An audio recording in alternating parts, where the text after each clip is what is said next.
I'm live. Well, I'm live, man. Yeah, it takes a minute or two. Oh, shit, man. I shouldn't even have went live yet. Dang it, man. I'm all juiced, dude. Fair enough. I am live. All right. Well, I wanted to start this live off for everyone that may or may not be here at this time, and I have no way of knowing that. I wanted to explain what it is that I do and what it is that I do not do. One, I look into unsolved cases. Unsolved. That's what I like, unsolved. Okay. I look into those cases and I try to narrow out a timestamp of events. And then, if I have enough facts, evidence, and circumstances, I may relate that to a person of interest. That's what I do. I look into the facts and I make videos and I give you the information that I have found. That's what I do. And I want people to know that. That's what Michael J. Cat does. He looks into cold cases and gives us the details. This is what I do not do. And I do not want to be mistaken for this person. I do not watch other people's videos, nor do I take any interest in other people's videos, nor do I draw theories or conclusions from other people's videos. That I do not do. That I never will do. Because if I didn't look up the facts and I didn't make the deduction, then what's it all about? It's me mimicking. It's me copying. I don't do that. So if anybody comes on and asks me if I watch this person's videos, the first time you will get a warning, but if you bring it up a second time, you're out here. I just don't cotton to that. That is not what I do. I don't want to be taken as that dude. Clear enough? Thank you. Thank you very much. So, while this may be my last live, for the obvious reasons that I like having this special guest, it gives me someone to relate information to. It gives me someone to bounce ideas off of.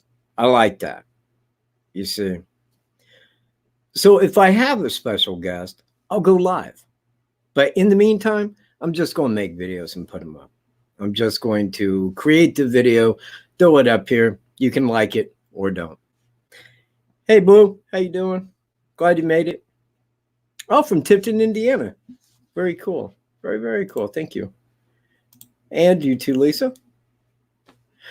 So anyways, I've been looking into a few other cases at the request of friends. Now, one of them that I kind of wanted people to know, and I started making a video on this the other day, and I just let it go completely. But I did want people to know, and I still got the bigger part of that video made, was the case concerning Jerry Hill of Jackson, Mississippi.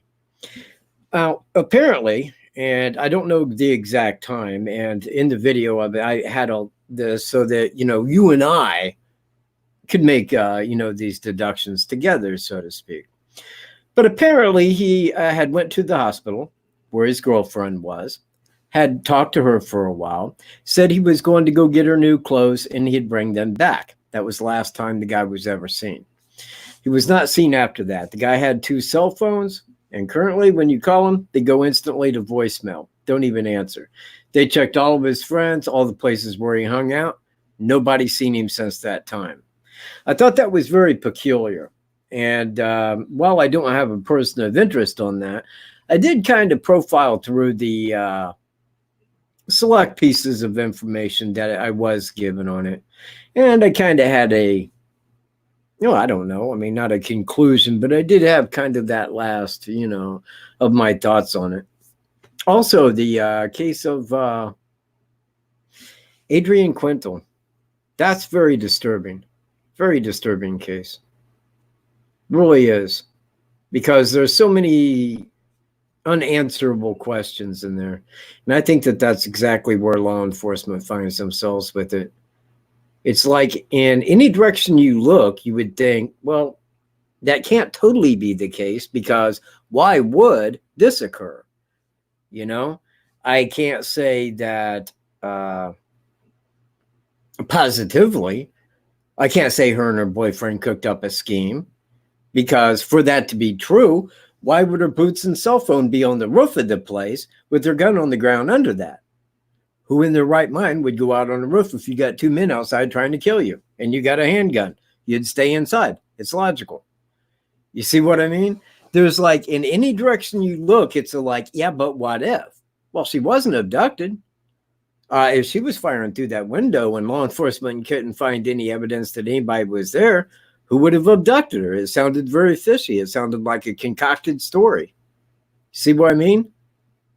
And I believe that it does. And I think that it really does look like a setup, more so than a real crime, because there was too much fake given. And when false information is given like that conveniently, you got to start looking into why. You know, some of it, when I was explaining to a friend of mine about her friend calling Benzie County Sheriff's Department, I said, well, she gave them a false address. And he's like, well, yeah, but that can happen. I'm like, I'm with you. That can happen. Absolutely, it can. And I can't take that away from it. But was it purposely given or was it not? You see? Because, you know, given false information like that on the address, that would slow down law enforcement's arrival there. And maybe that was something that played in, you see. Now, I can't say that her friend, even if it was criminal, was, in that mix. Because if she called her friend and said, hey, call these people for help, okay, fair enough. I am. I'm going to do that. You're my friend, you see. But I don't know. It's an odd case. And Peaches, hey, glad you made it. So, you know, I've also looked into that one. Now, a lot of people last few days wanted me to look into the Frazee case. But, man, that's already going to court, man. They already got their person of interest. Chances are in so many days, I mean, he's had. I mean, what's there to look into? It's not a case with a, unsolved. They pretty much got that guy by his testicles.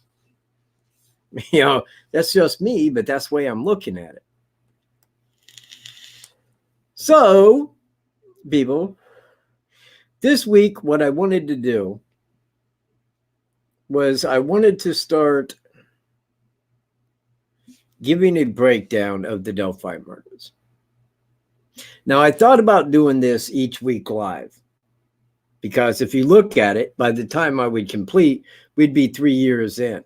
That would be 6 shows. Now, I'm kind of falling short of that if I started tonight. You see what I mean? Then I'd be 2 weeks early for the 3 year. But I did consider that is how I would do it because actually every time I go live, there's always those people that will say, is this about the Delphi case or not? Well, if it's about Delphi, there's only one thing I can do. Repeat what I've said for the last year. If you want new, ever-evolving theories, might I suggest Facebook?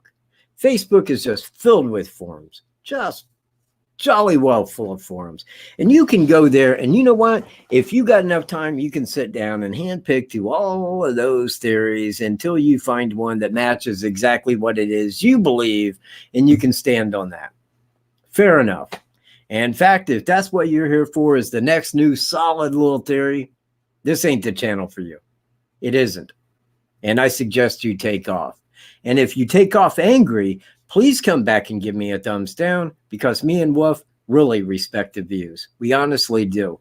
In fact, that's how we keep track of people we send off. We count the thumbs down. Now, I know in some cases, given certain people that, they give a thumbs down, then they go change to a different account, come back and do that. And they really waste a lot of time being subscribed to do that, to give thumbs down, when in every case, it's just another view. Take it how you want, but that's how me and Wolf look at it. And me and Wolf are like this. We're very close. So tonight I was going to discuss the Delphi case, and I'm going to begin on day 1, and I'm going to work this through 6 months. 6 months time. So if you're ready, let's begin. Now, on February the 13th, of course, is when the girls became abducted. That was the whole area the crime was at on the 13th, the day before Valentine's Day. Now, oddly enough, because I just live a short jaunt from Delphi, It's not very far from here to Delphi. I mean, it's just up the road. Actually, if I was to go into my front yard right here, well, I can't really own that, but pretty damn close. I could damn near throw a rock in the direction of Carroll County and hit it from my front yard with a rock. I'm like side by side. Right here's Carroll County. Here's Howard County. Here I am. I go right here at the line. So Carroll County is very close. My dad lives up the road from where the crime scene was by a few miles. I want to point that out because that's one of the things that the investigator said when he came to my door. Well, doesn't your dad live right up the road from there? Yeah, he does, but I wasn't out there. I got 9 people that'll tell you here I was here that day. Look at my eyes, sir. They're blue. Do I look anything like the description of who you're looking for? See where I'm at? Of course I wasn't, and the inspector was in full agreement, or the investigator, I should say. But he did say, but we can't clear you without a sample of your DNA. I'm like, oh, I see. So they do, in fact, have suspect DNA, right? And of course, I came directly in to make a video on it because that was a question that I was on from the go. Now, let's go back to the 13th. Now, I'm going to start at this because I'm not giving any breakdown of the crime itself. This is not a timestamp video. I'm just covering the events that transpired. Now, Derek arrives at Monon High Bridge Trail. Now, he was there because he had called that phone, Libby's phone, to tell her that he was coming to pick him up. Now, he arrives there, and they weren't at the meetup point. Well, he gets out after a while, a little concerned because they're not answering their phone, and they should have been there by now. Now, when he's out there on the trail looking around, here comes Flannel Shirt Guy. And he's coming back from the area where Monon High Bridge Trail, or where the bridge is. So he asked Flannel Shirt Guy, hey, did you see 2 young girls down that way? He said, no, I seen a couple down there, meaning 2 girls. It was a girl and her girlfriend who were down there, but not 2 young girls. Now, at that time, this was not a murder. It was, but it was unknown, okay? He didn't have anything in his mind signifying that, hey, murder has happened or anything like that. It was 2 girls that were late in arriving at that time. When people look back at these events, they automatically think, well, it's murder. He should have been, well, it was unknown. All of the events were unknown at that time. That's why he was just asking about 2 girls being down that way. Didn't see them. Now, as time goes on, because they didn't show up, family was called. The family gets there looking for them. Now it becomes an emergency because they're not there. Nor can they call them. So then they call law enforcement and tell them that, no, they're missing. They would not have left this area. This is where they came to hike. We was right back here to pick them up. They had a telephone call. Did not hear from them again. Now, that's when it became kind of an emergency. And I'm a little shocked that I didn't hear about it that night. Because I live this close, man. My friends down there, they lived there at the time. They always had the television on. They didn't hear about it. They didn't hear about 2 missing girls out of Delphi. And I thought that was odd because I thought that would really make local news to where it would have been the big topic. Now, the following day, on 14th, I came home that night, actually, because I would go down to their house every night at 10:30, and I would leave at exactly 11:30 every single night. I'm very timely about things. So I went down there to their house that night at 10:30, and I got back home at roughly a little after 11:30, say 11:35, and I click on Fox News online. Just look at the world headlines, see what's happening. And right there at the top of the page where I learned about it, 2 girls that were missing at an Indiana trail, their bodies were found dead. I mean, that was pretty much what the headline stated, that they were found, they was dead. And I seen Delphi. I'm like, Delphi? Deer Creek? What? You know, this was the whole thing. Now, upon looking that over and finding, okay, now, you know, on Google Maps, bam, there it is. Yeah, there is a trail. All right. So I run down to tell my friend because their oldest daughter had a friend. She was their age. And she had a friend named Liberty. And I didn't know this girl or her friend's last name, so I wanted to make sure that it wasn't one of the same. And I told them what I had just found out, which was very little at that time. So I got to scroll down to where I'm going to be here. So now back at Monon High Bridge Trail there, law enforcement was there. A big search party was brought in. A lot of people combed through that trail. Every square inch of that trail was covered, probably within 2 hours. It's not a big trail. It's just one straight shot down. And you got so many, which is quite a bit of feet, but you couldn't overlook somebody there is what I'm getting at. If you had a series of 5 to 6 people this way in a line, you could go all the way through there and not miss a lick in 45 minutes. You could search the entire trail that quick and easy. But they felt that if they was there, because I'm sure, I cannot swear that, but I'm sure that the parents had said, no, they know this trail. And one of the girls lived right up the way. They wouldn't have got lost. They've been through here many, many times. You can't go to the east in any direction because there you're going to have to go up a big, giant cliff just to get up there. And then once you're up there, you're in a farmer's field. You see where I'm at? It just wasn't, they couldn't have got lost was the underline. But then it comes down to, I'm sure in the sheriff's mind, okay, we got 2 young girls that are out here. We searched the trail. There is no evidence at the trail that there were any signs of foul play. Maybe they were abducted. You see, maybe that's how it is. So now they called off the search party at 12 midnight. Now, that's pretty late, but I side with the sheriff on that. There wasn't any signs of foul play. And if you search the area over, and now you're looking onto private property, but it's pretty clear that they just may not be here at this time. They may have walked away and left. They may have been abducted and left. Nobody knew, okay? But he said, we're calling off the search for tonight. The only thing is if they are out there somewhere lost, is the weather, because it was going to get cold that night. Now, I side with him on that. I do, because by no signs of foul play, what would a local sheriff at a county seat of 3,500 people want? I mean, that don't happen here. We've never seen that. This is not what goes on in this place, you see? So, yeah, I think that by the books, what he did was, the correct thing, and given the circumstances. But now we go to, and again, we're on the 14th here. The FBI is there. The girls are still in an unknown area. They had not been found. The FBI is there. And I thought that was odd, right off the bat. Immediately upon seeing the FBI there, I'm like, well, that's really odd, man. Why would the FBI be there? I realize they may investigate into missing girl cases or missing children type cases like that. I understand. But to be there that quick within 24 hours at the scene, I thought nobody knows what's happened. Nobody knows if they were kidnapped. Nobody knows anything.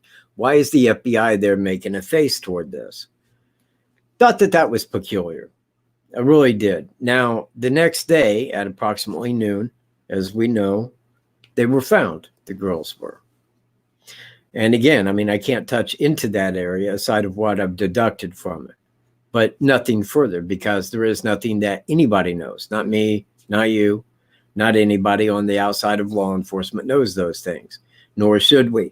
They don't solve this case. To me, they don't.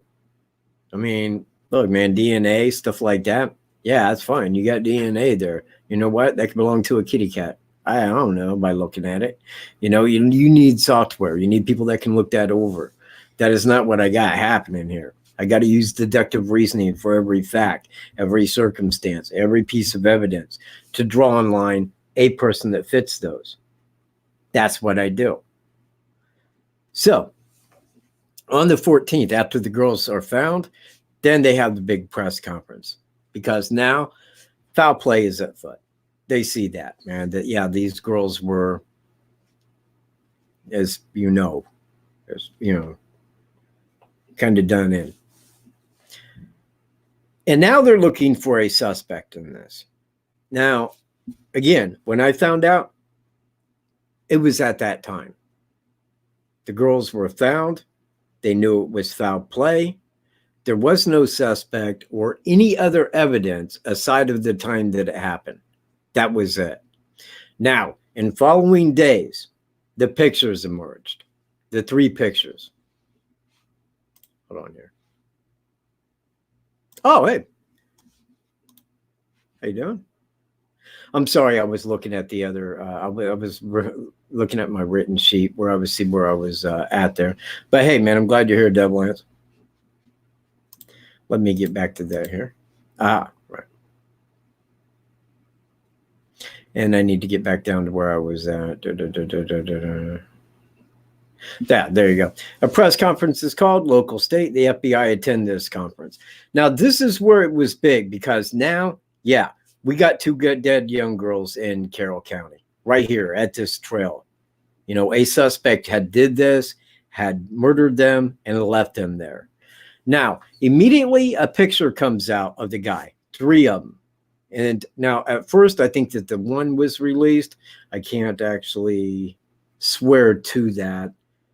But I remember that the one was released, and it may have been 2 with the 3rd one added later. Now we're looking at a guy. But when those pictures were first released, it came out in the article that it was taken from a trail cam, that a trail cam captured a picture of the guy. Okay, cool enough. I'm a believer. I don't think that they're going to lie about that, you know? And I made a video talking about it because I was in total disbelief. Carroll County, Delphi, Indiana. This don't happen here. Now, here's a picture of this guy, and I'm telling people on there, not live, of course. I made the video. But I'm like, this is a picture of the guy that a trail cam got. Now, when I got out there and I seen where the guy was standing, I mean, it was already known by that time where it came from. But I'm like, yeah, had I known this place prior to, never would have fell for the trail cam thing. But they said that for a reason. They wanted this guy that they knew was a suspect. They wanted him to come and turn himself in.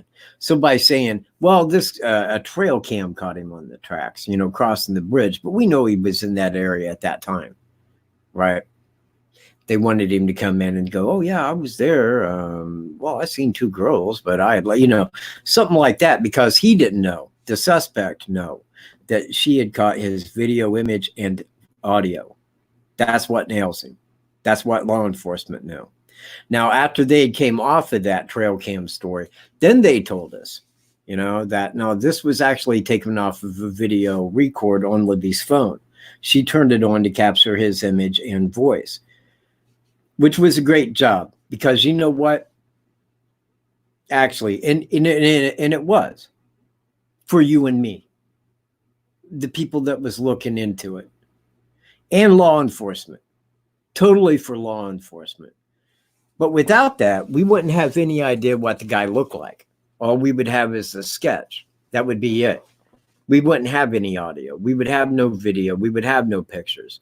That was on Libby. She got that.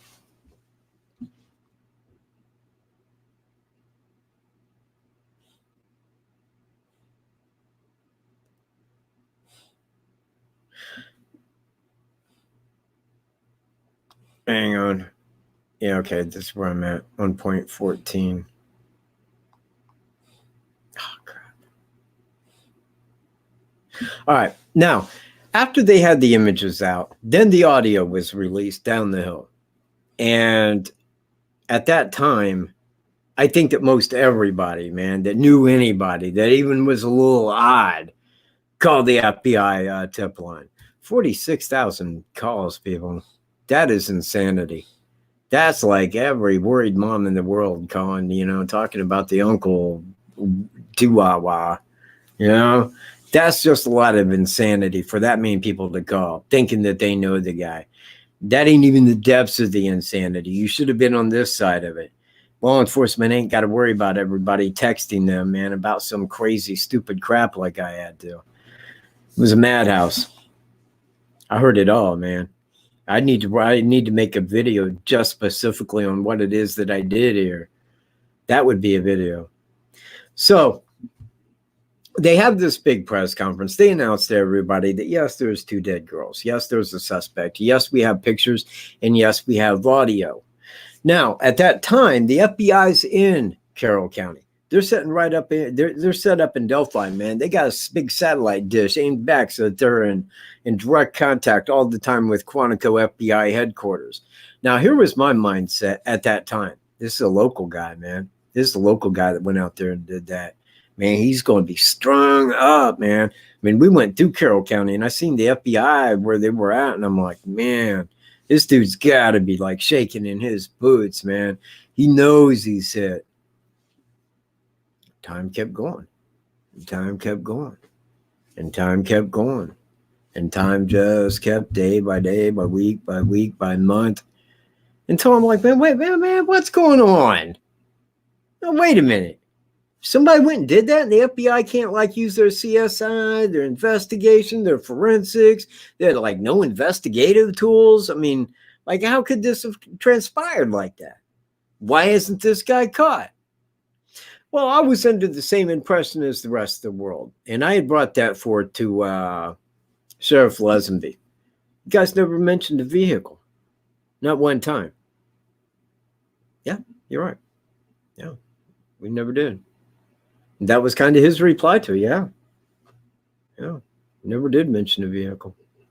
Well, I had cited at that time, and this is going back a long, long time ago. Well over a year ago, but up to about a year ago, I was on the side that chances are, if the suspect did not have a vehicle, he had to come out of Delphi.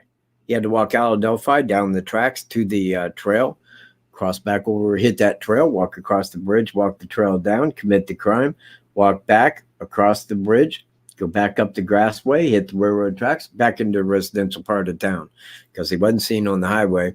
He wasn't seen walking a county road. He wasn't seen walking back into Delphi on any street. So if he disappeared from the Monon High Bridge Trail, where did he go? The only thing conclusive I could have said was right back across Freedom Bridge and into Delphi, up the railroad tracks. Now, I know that law enforcement at that time was under the exact same suspicion that I was. I knew that. Because I think it was the Maxwell house when they raided it. That was why. Because that kid was seen walking home up the railroad tracks. And that's very quick on the thing. But they was looking directly at the facts. You know, they was looking at all the facts, like right off the go. Now, they raided that house, and there was things that they was looking for. But after they raided it and looked it over, they realized, okay, this kid's clean. This kid didn't do anything. Which brings me to my next point here. Where am I? All right, right. Yeah, let's go back to the photos. When we had the photos, we could instantly tell that this was an older man that had did this. He was given as a person of interest, but later it was turned to the primary suspect. All right, he was an older man. You couldn't see his facial features. You really couldn't. There was very little that you could see. But there wasn't anything that stood out as anything that you could look at and say, oh, that's what's his name. Absolutely. Because everything was hidden like that. Everything was behind pixels. You couldn't make it good enough to clearly see the guy's face. It's very odd. But it's true. You could not see the guy's face. You couldn't even tell, like, the clothes he was wearing. You could say a blue jacket, a blue coat. Underneath it, he had a hoodie, blue jeans. Can't tell about the shoes. It was all kind of a pixelated mess, which I had alluded to at the first year press conference, man, right there. Like, look, man, you got state, local, and federal investigators here. Like everybody here investigating this case. Now, it's been 1 year, and all you've given us is a picture. That picture has been around the world 3 times, and it ain't going around again. So I want to ask, what is it that you guys are doing? What? Because nobody's going to identify this guy from this pixelated image. It can't happen. Ask the sheriff. Well, why don't you release that little snippet of video minus the audio? Well, yeah, we think we got what we need here, but if that don't work, yeah, maybe over time we will. which they finally did. It took them over 2 years, but they did. You know, they did release that snippet. Now, it being an older guy and 2 dead girls, I'm sort of thinking criminal motive, man. Why would a guy go out and kill 2 girls? I mean, I know that the FBI, when they arrived, they looked over friends and family. That's the first thing they do, is they look over friends and family. And I'm thinking, and everybody was on the same page. There's still people on that page. They were catfished online, man. Somebody seen it, and I'm like, these people have no clue about what happens in a criminal case at all. Because anybody, if they had posted or said or mentioned or anything about going there that day, anyone who actually saw or pulled that post up, their IP address would have been known. They would have been looked into. They would have been questioned rather immediately. It did not happen from online. The suspect was there hours before they got there, at least 2 hours prior to. They weren't catfished from online. He didn't know about that. It was a crime of opportunity. They arrived at the wrong time. Now, you got an older guy who had a trail, abducts 2 young girls, takes them off to a private area where they're found dead. I'm thinking sexual motivation, that there would be DNA at the crime scene. You know, criminal behavior says, yeah, there's going to be some DNA at that crime scene. And there was. They got suspect DNA. Don't care how people feel about it. People go, oh, it's corrupted because the guy, I'm like, yeah, you're clearly insane. You know, some people, man, you can't explain things to them in a correct way, man. It's like trying to explain calculus to a kid taking 3rd grade math. Yeah, the kid hears what you're saying, but at the end of the day, is he going to pass the test? You don't even know what you're talking about. That's what I'm getting at here. So I thought that it was probably a sexually motivated crime by an older man. Now, it may or may not be, but I would have a hard time believing that an older man just showed up to kill 2 young girls and call it a day. I've never seen that happen. In the history of criminology, no man just showed up and said, yeah, I'm going to do this. Yeah, there it is. Well, there you go. And goes on with his life. It don't happen. There's always some motivation. There's some kind of motivation that brings these cases forward. So I believe that it was probably up front a sexual motivation. Now, given the clothes that the guy had on, which was abundant, he was layered, heavily layered. Okay. And it was a nice day out. And I thought, well, man, you got a guy that looks a little husky. He definitely looks husky. I mean, you can't look at that guy and say he's slender, man. He's got a little bit of a weight issue. You can tell. And yet he's got a coat and a hoodie. And I'm like, man, that's way overdressed. So it made me wonder, well, was the guy homeless? Did the guy camp there overnight? Why was he so bundled up on such a nice day? And I mean, like, it also struck me, well, he could have needed pockets for tools, depending on how long the crime was going to be and what he was going to do. That's true. But you see, right off the bat, man, everything was unknown. We didn't have the information that we do now. Back then, man, it was just more on, well, we know this, this, and this, and we're working off of that. We're working off of that off the go. Because I wasn't trying to locate a guy, and I told people online, you're not going to know who this is. I don't care if you sit there and you stare at that photo for the rest of your life. If you don't know who that man is, it's never going to come to you. God's never going to put it into your brain that this guy did it. Ain't going to happen. Either you know or you do not know. All right, well, hang on, man. I got to go back down to where I'm at now.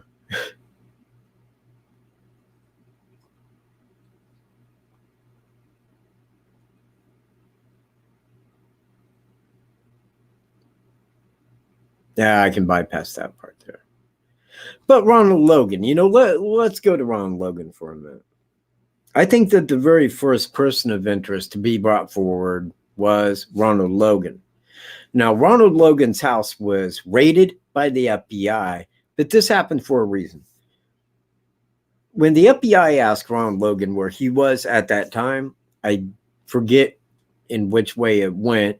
I think he told him that he was in like Lafayette buying tropical fish or Miami County buying tropical fish, something like that. Then he turns around and gives a completely different reason to a news group. It may have been Inside Edition. Now, upon hearing this, the FBI goes back to him and says, hey, you told them that you was at this place when you told us that you was someplace else. What gives? Well, Ronald Logan was on probation for a DUI. And the truth of the matter is he was at Americus at a Pizza King, and he had bought a pizza and a beer, and he was driving. Now, the one thing he couldn't be doing was, one, driving, and two, buying a beer and drinking it. So they got him on a PI or a probation violation. That was the reason for his arrest. Now, when he was released, because if you ever get arrested for a probation violation, they're going to go in and go, well, we can reinstate probation.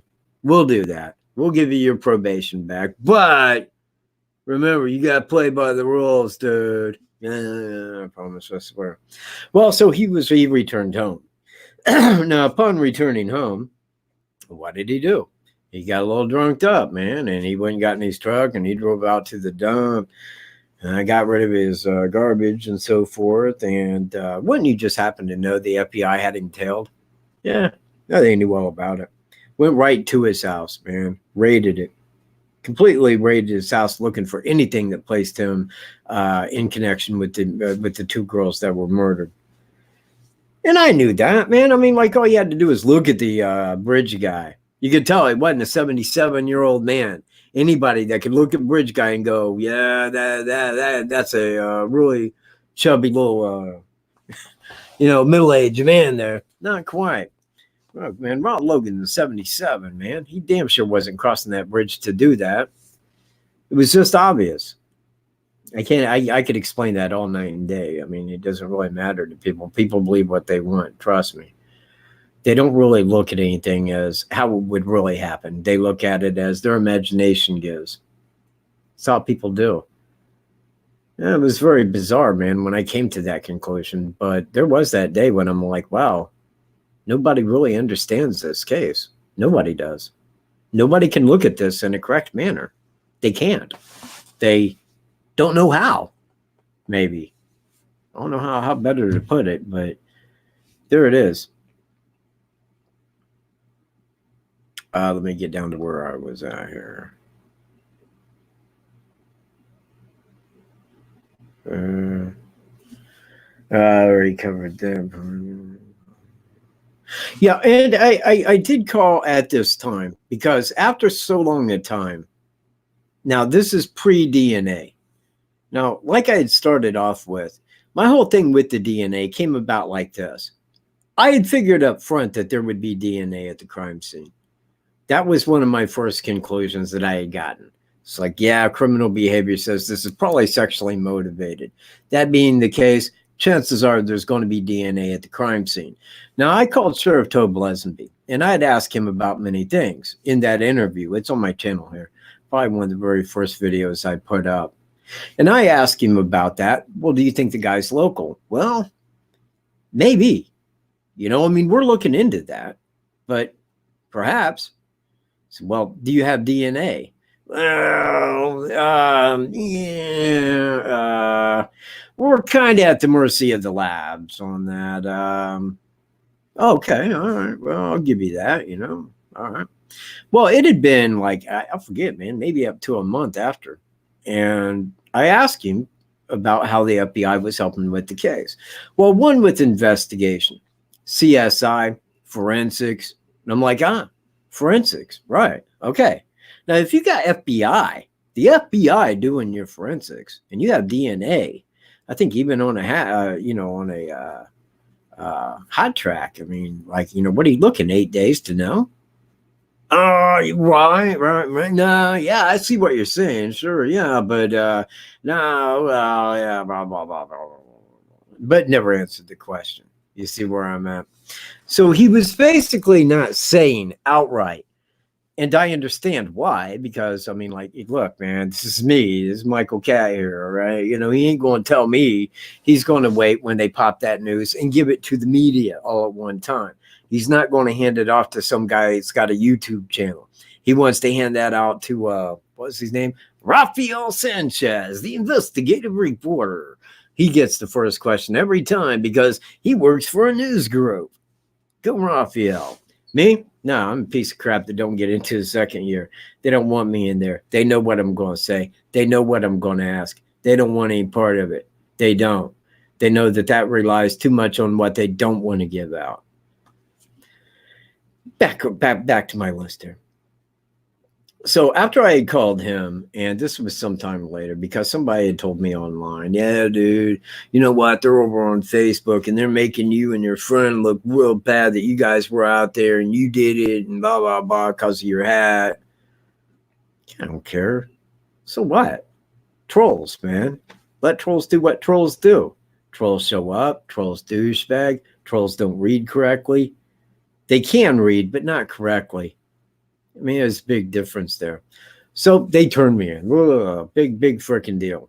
Well, then I call out to my dad's house. My stepmom says, hey, a Howard County investigator had called out here looking for you.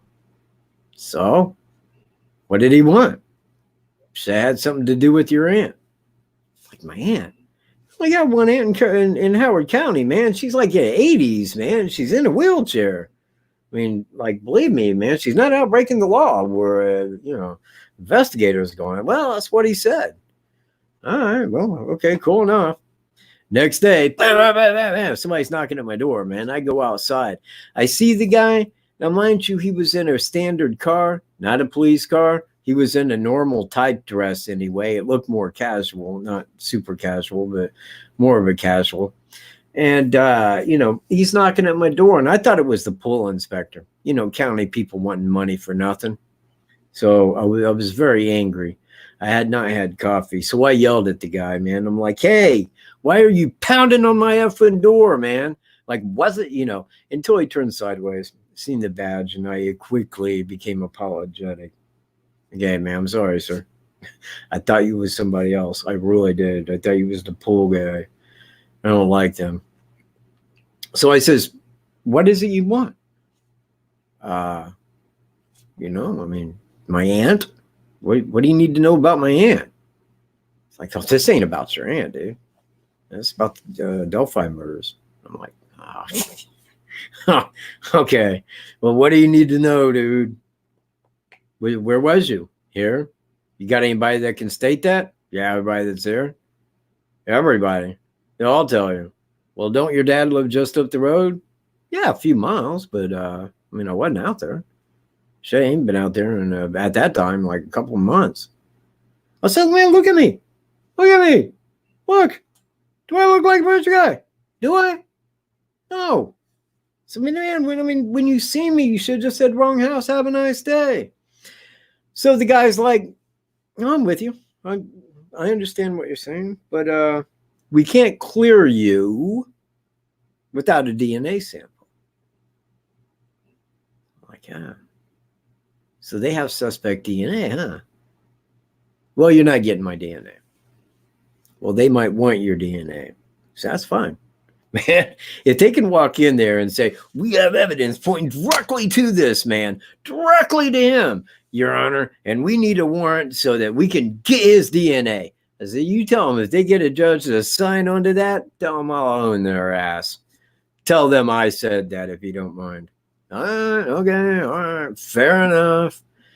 Last I heard from them, because I don't hand over my DNA. I do not hand over my DNA. Look, if I went to court and somebody had taken my DNA, all right, they had my DNA and they put it at the scene of a crime. They come along, cops look at it, forensics get this DNA, they run it, they come up with my name. Bam, he did it. Now I got to go to court and they're showing DNA and they got an expert there, man, saying, yeah, 1 in 8 billion, it's him. No doubt about it. This is his DNA. I don't know, Your Honor. I can't say personally. I don't know if that's my DNA or if that's Wolf's DNA, if that's my next door neighbor, or their kitty's DNA. I'm not a qualified expert. But man, it looks like I'm railroaded now, doesn't it? Of course. And that's why I don't give out my DNA. They have no business having my DNA. My DNA belongs to one person, me. Just me. And I don't hand it out. Well, I mean, I could if somebody wanted to pay me the right money, but I mean, I just don't hand it out, not to law enforcement, not for reasons of trying to connect me to a murder.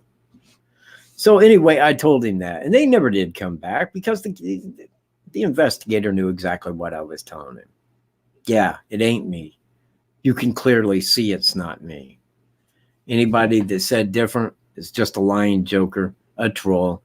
Somebody had no business making a scene about a video I made because they couldn't go off and make better their own selves. So that was the last I heard of that from law enforcement. And you know what? The investigator was very polite about it. It was very nice. He knew that I had a rough attitude about cops, man. I mean, my attitude about cops is correct, if you ask me. I do not like law enforcement. I really don't. I think that anybody that would arrest somebody and throw them in a cement jail with iron bars over a victimless crime is a POS. They're not deserving of the badge. They're part of the problem, to me. Let me get back to my list now. Ah, yes, we covered that. Just covered that. Right? Covered that too. Man, I'm kind of not reaching an end, but getting there.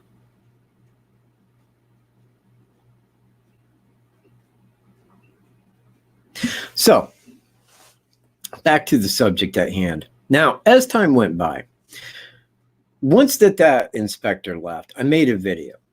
And I told everybody, this is on my older channel, the one that YouTube deleted, because if you actually went to Google or YouTube and you put in Delphi murders, one name was popping up, me. The first 2 pages on YouTube were all my videos, every single one. I owned the topic, owned it. It belonged to me, more or less. Delphi murders, Michael Stroop channel. Well, YouTube don't want that. Law enforcement don't want that. And I can tell you the one people that absolutely did not want that was the FBI. They don't want me owning their title. Well, they made sure my channel was deleted. 763 videos vanished, snuffed out in 3 days. Strike, strike, strike, bye. Yeah, 6 years of owning it, and within like a couple days, they evaporated my channel suddenly. Sorry, bye. All your videos are now gone. Slap me right on FBI. No, thank you, man. No, you're the boss, bro. That's how they feel about it. They don't want my information out there. Why? No, look, man. My information has one thing going on.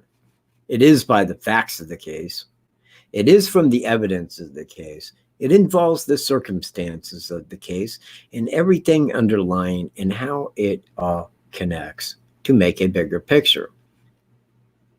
Now, in July of 2017, they came out with the sketch. Like a sketch? Okay, I'm interested to see how this plays out. So they had the press conference. They released the sketch, and they're like, okay, we worked on this for months, okay? And this is like the resort of a lot of details that we got from the 2 people that had seen him, so on, so on, so on. We are confident that what you are looking at here in this sketch is the man that is on the bridge, because both people said that he was dressed exactly in that manner, and both of them seen him at 2 separate times. And we're looking at the sketch. Now, when I looked at that sketch, the first sketch, my thought was, I don't know that looks anything like Bridge Guy. I mean, I couldn't picture what Bridge Guy looked like through the pixels, but I didn't think it looked like that sketch. I mean, I could look at that and say, well, I could look like any number of men. But I didn't see him in that sketch. But there it was. There was the sketch. And that's who we was told was Bridge Guy. All right. Okay. Well, and again, when the sketch comes out, just like everybody else, I'm thinking had to have been from there. Had to have been from Delphi. So I'm looking through, same as everybody else, like a long list of sexual offenders that were local and in surrounding counties. Because I thought if he didn't drive there, he could have parked in Delphi. Could have walked down the tracks there. Really had preset it up like that, I suppose. But he would have had to leave in the same exact way as not to be seen by anyone. And for having been there for as long as he was, only 2 people seen him. And the second person was only by happenstance that he was leaving when the other guy was coming in. The first lady, she happened upon him. It wasn't by, him physically walking up and saying, hey, I'm this dude. She just put it together after the details came out. Because remember, man, put yourself in the suspect's shoes. Yeah, this lady had walked up, man. They'd talk. Hey, how you doing? Yeah, nice day. Wow, I'm getting a hike. Oh, I just out here sightseeing, man. I love this bridge. Woo, woo, woo, or however it went. And off they go their each way. She didn't think that the guy was a killer. The guy didn't say, hey, I'm a killer. The guy didn't look the part of a killer, apparently. So it never came forward on that. Now, the suspect did not know, you must understand, that video was taken of him. Everybody always says, well, why didn't he take her phone? Well, probably because everybody in the world has a phone and everybody's phone isn't on video record and he didn't have any thought about taking her phone. Everybody looks at it like the suspect knew. Well, the suspect didn't know. The suspect certainly didn't know. If he knew it was on video record, you think he would have left it there? No. No, of course not. But it was just a phone. The girl was there taking pictures. It's just a phone. It was just that quick and easy. Now, when it came out and his photo hit the news, that's when I imagined that the suspect was really quaking in his boots, because now he's like, oh, dear God. Oh, crap. Oh, no. Yeah, they kind of got me here. But 46,000 people had phoned in a tip.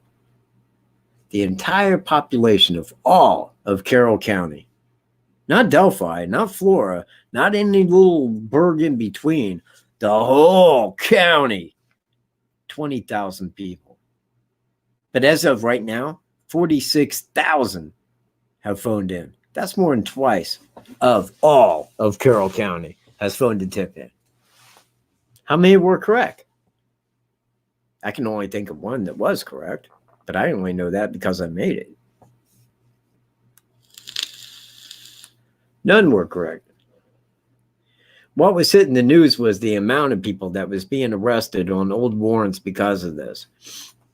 Because they looked like Bridge Guy to somebody who was, oh, man, I'm calling. You know what? That could be, man. So I'm calling, man. I'm going to call the FBI hotline. Yeah, it's watch his name here in Logansport, man. I think he might play a hand in it. Okay, yeah, we'll go check into that. Well, these people have arrest warrants like most of Indiana. They're getting arrested, and they're making it sound like big news, like, oh, warrants being arrested, because they were called into the, well, yeah, everybody was. And probably everybody in Carroll County got tipped in at some point in time. Because that's how people are, man. People cannot deduce things, but they're quick to make a judgment. That's a fault of humanity, if you ask me. People are very quick to judge, but they're very slow in making deductions. You can explain a deduction to somebody. Yeah. Okay. I'm with you. Uh-huh. Well, yeah, but that don't mean, well, see, and that's where it transpires. No, if fact A to fact B to fact C are correct, that means that D may be correct. Not that it is. It's a determination by theory. That's what you got to use when you make a deduction. You have to look at the best theory that fits all the circumstances, the facts, and the evidence. Because if any of it points away from your guy, you got the wrong guy. There it is. I mean, hey, if a guy was at work at 5 o'clock and right there he is at work at that time, and everybody there says, no, he was here at that time, I can't place him across town at this crime scene. Not when he was standing right there with everybody. It's pretty fact positive that he was at work at that time and could not have been over there. There is no way. Well, he's taken. He's cleared. He's cleared. He wasn't there. He had no way to get there. He was at work at that time.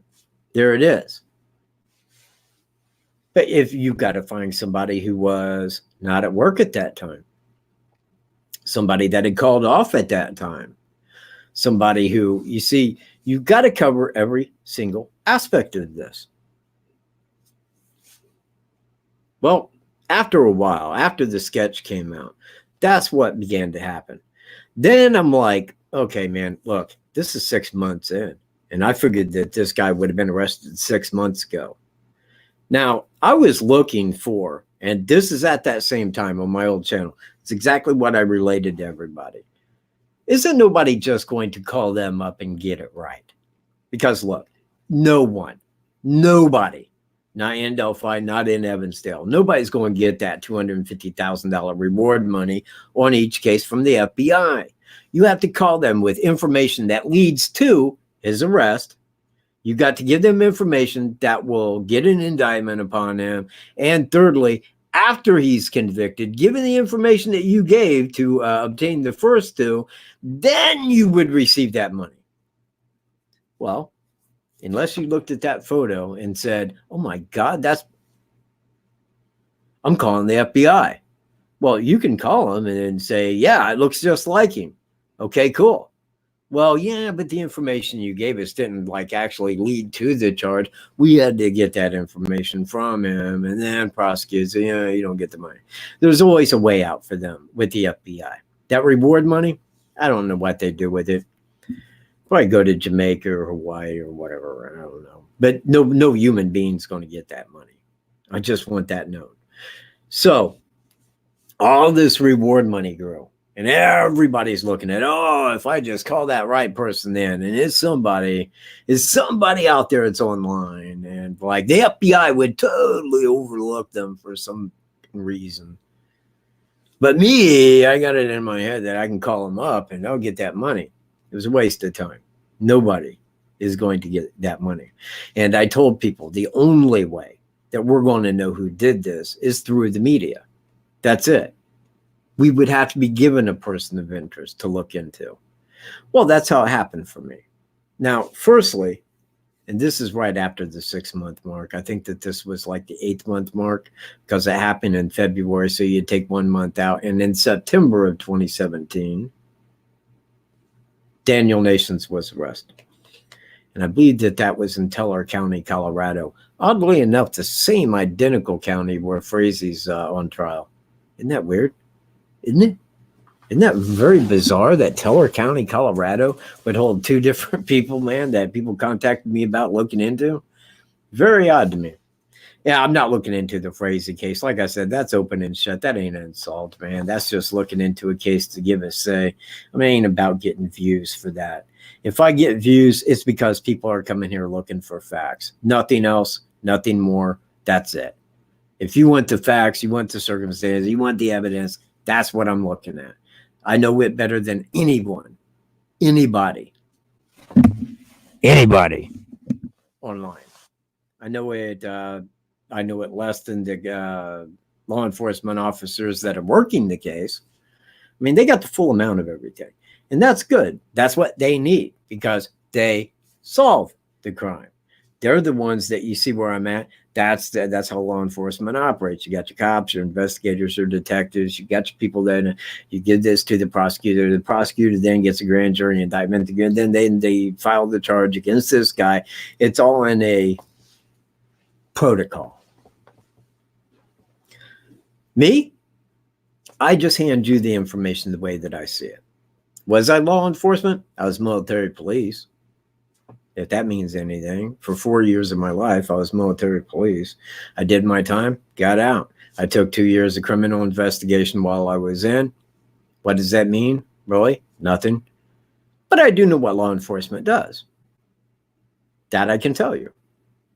I know the methods that law enforcement uses, at least basically, I can tell you. But I think that I have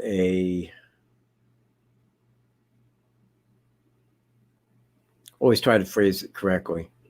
I have a mindset toward, okay? I have a scientific mindset. English? No. Didn't actually give a crap in school about English. Completely failed out of English. I just didn't care. Hey, man, can I read or write? Yeah? There you go. Wish I had paid more attention. I really do. Looking back now, but at that time, or never in my life did I think I'd be making videos. So, but science, math, that was me. Pretty much from birth. I never remember a time when I wasn't into science and math and deduction. Those were always the keys to my life. Those were the things that I thought were imperative in my life that I should know. Because where would I be if I could not look at things and make a factual deduction? That's where I was at. In everything, if you bring up science, there it is. Now, in science, you can either agree or disagree. But if you disagree with something that is set, well, what's your evidence? Well, I just don't think that that's true. Fair enough. Do you believe in flat earth often? You see where I'm at? People don't look at cases, to me, in a proper way. They're waiting for the best theory that fits what it is that they want to believe. That's what I think. I think people go to video, to video, to video, to video, to Facebook group, to Facebook group, to Facebook group, to look through everything that all of these idiots are saying, trying to find the best rumor that best fits the theory that they think the way that it happened, and then they side with that. Whereas I'm on the other side. When somebody calls me with a Facebook theory, I'm like, stop. Hold it. Hey, would you please stop talking for a minute? All you're doing is giving me Facebook theories. I don't want to hear any further of it. But it was set, and I'm like, no, it wasn't. Well, what's his name? Are you sure? Are you sure you're just not re-spilling something that you had already heard and took as the truth? Well, I thought that, see, that's the thing. Unless you check that through law enforcement or you can find exactly where that was stated, it's just crap. It's float. It's floating poo on the water.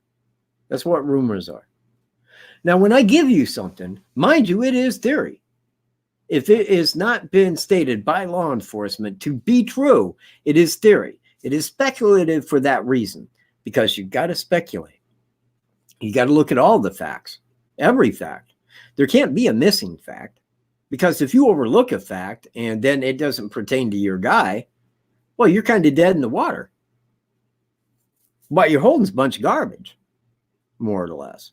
So you got to take your theory. You got to take the investigation like so. You got a big equation over here. Now, it could have so many pieces. It could have a few pieces. It could have a room full of pieces that are in this equation. Okay. Now, each piece, each evidence, each circumstance holds a spot in that equation. Okay. All the way through.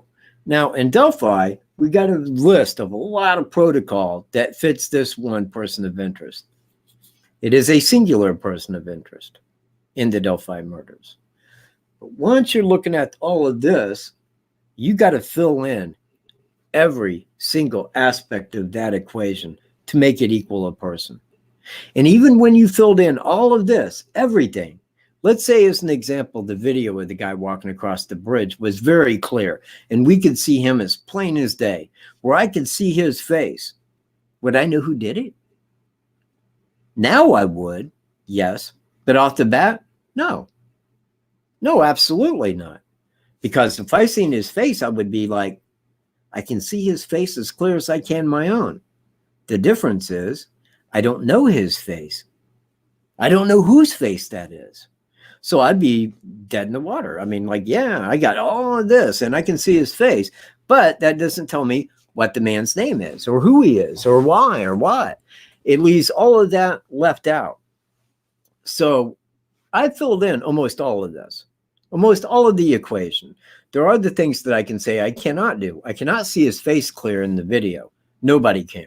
The FBI knew that. The FBI definitely knew that. That's why they released the video at the Delphi briefing, because they had already talked to all of his friends, all of his family, and all of his neighbors. And they all pretty much said the same thing. Yeah, I can see the guy walk, but I can't clearly say it. That's him. Okay, cool. If his friends and family and neighbors can't tell, neither will anybody else. Release it. Oh, and let's add an extra guy in, or an extra word in. This time it'll be guys, said in a higher pitched voice, but they still maintain singular guy, because it's one guy down the hill. And the video. And the new sketch, the generic sketch. You know, the one that's like 18 to 40, probably lived in the Delphi area, worked there. Yeah, right. BS. Called BS on that immediately. It's just untrue. The guy is not from around Delphi. If he was, he would have been arrested 3 years ago. Pushing 3 years ago. He would have been arrested right out the bat if he was from Carroll County.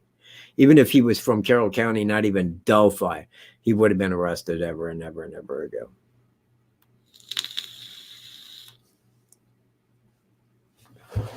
Quick second, if you don't mind.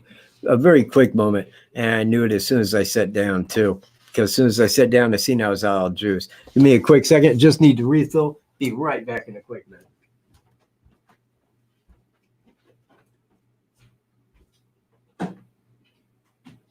Awesome. Yeah. Whoa.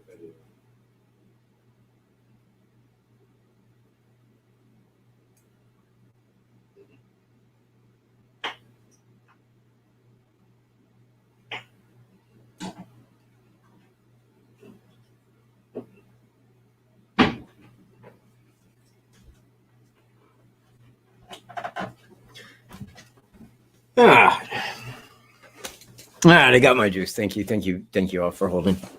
You were all quite kind, indeed. So let's see, where were we? Where exactly was I? Oh, yes. Well, you see, I really didn't want to go into Daniel Nations, because Daniel Nations exceeds the 6 months. See where I'm at? And I wanted to keep this to the 6 months. So what I'm going to do here, give me a quick second. So I'm going to allow phone-ins.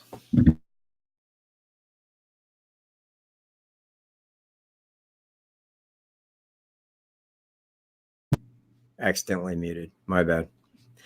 The whole phone-in thing was really a bad turn on my behalf. Everybody's like, man, you should get a phone. Yeah, you should take live call-ins. Yeah, you should do it. And I got one. I asked for phone-ins. You know what happens? Crickets. Because nobody has a phone. And nobody has a question. Nobody does. I get the same crap, man. Ronald Logan, man. Hey, did you hear about that Charles Eldridge or that Garrett Kurtz? Or, did you? Mad? I looked into them. When I say they're cleared, people, they're cleared. You can take that from me. I wouldn't lie to you, man. A couple of you I know, but the rest of you I don't know well enough. I'd never lied to you, not directly to your face. Not even online would I lie to you. So let's get back here to where I wasn't, and I'll see if I did not make it all the way through. At 6 months in, there was no person of interest. There was none. We had a sketch. We had a good layout of who, how the guy was dressed because of the thing. And we're looking down avenues of local. No car. He had to come from town. Probably a sexual offender. He had to have done, a crime like this before, even if it was beating a child or child molestation or, he had priors. This was my thought at the time, because that's how criminals operate. It's criminal behavior.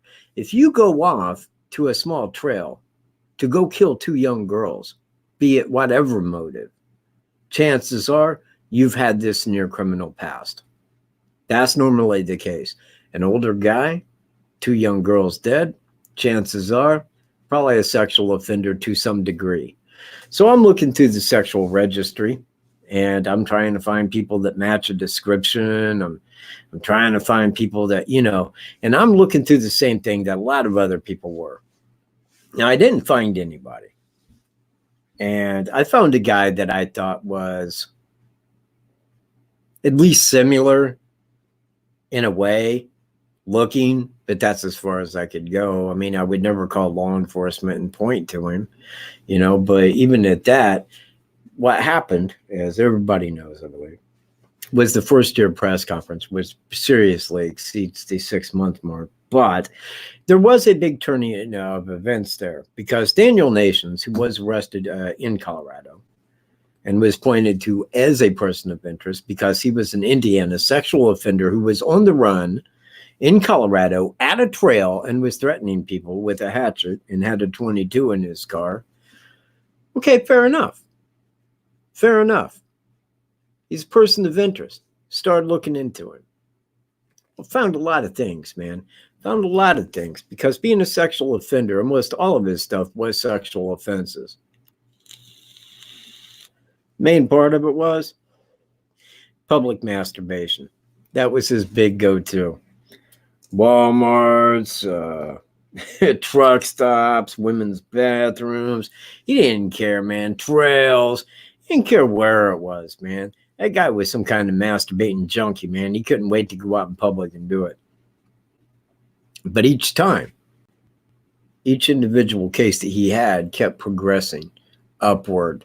At a trail, he gets out of his truck with his pants down and underwear around his knees, masturbating, and ask a woman with her daughter if they wanted to come over and join him. People, that's a creep, man. That's a real bad dude. That's somebody that has some issues. But I'll leave it at that because, as it turns out, he did not commit the crime.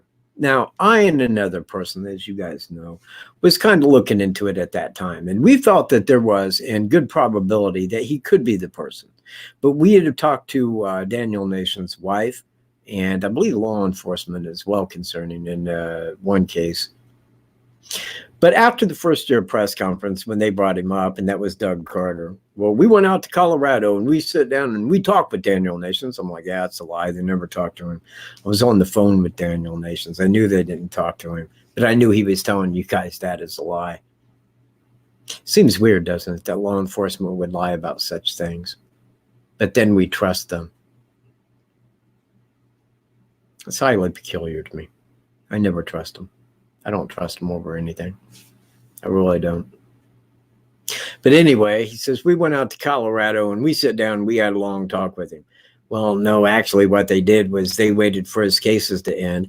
They extradited him back to Indiana 1 week before the first year press conference and then went down and talked to him and then cleared him.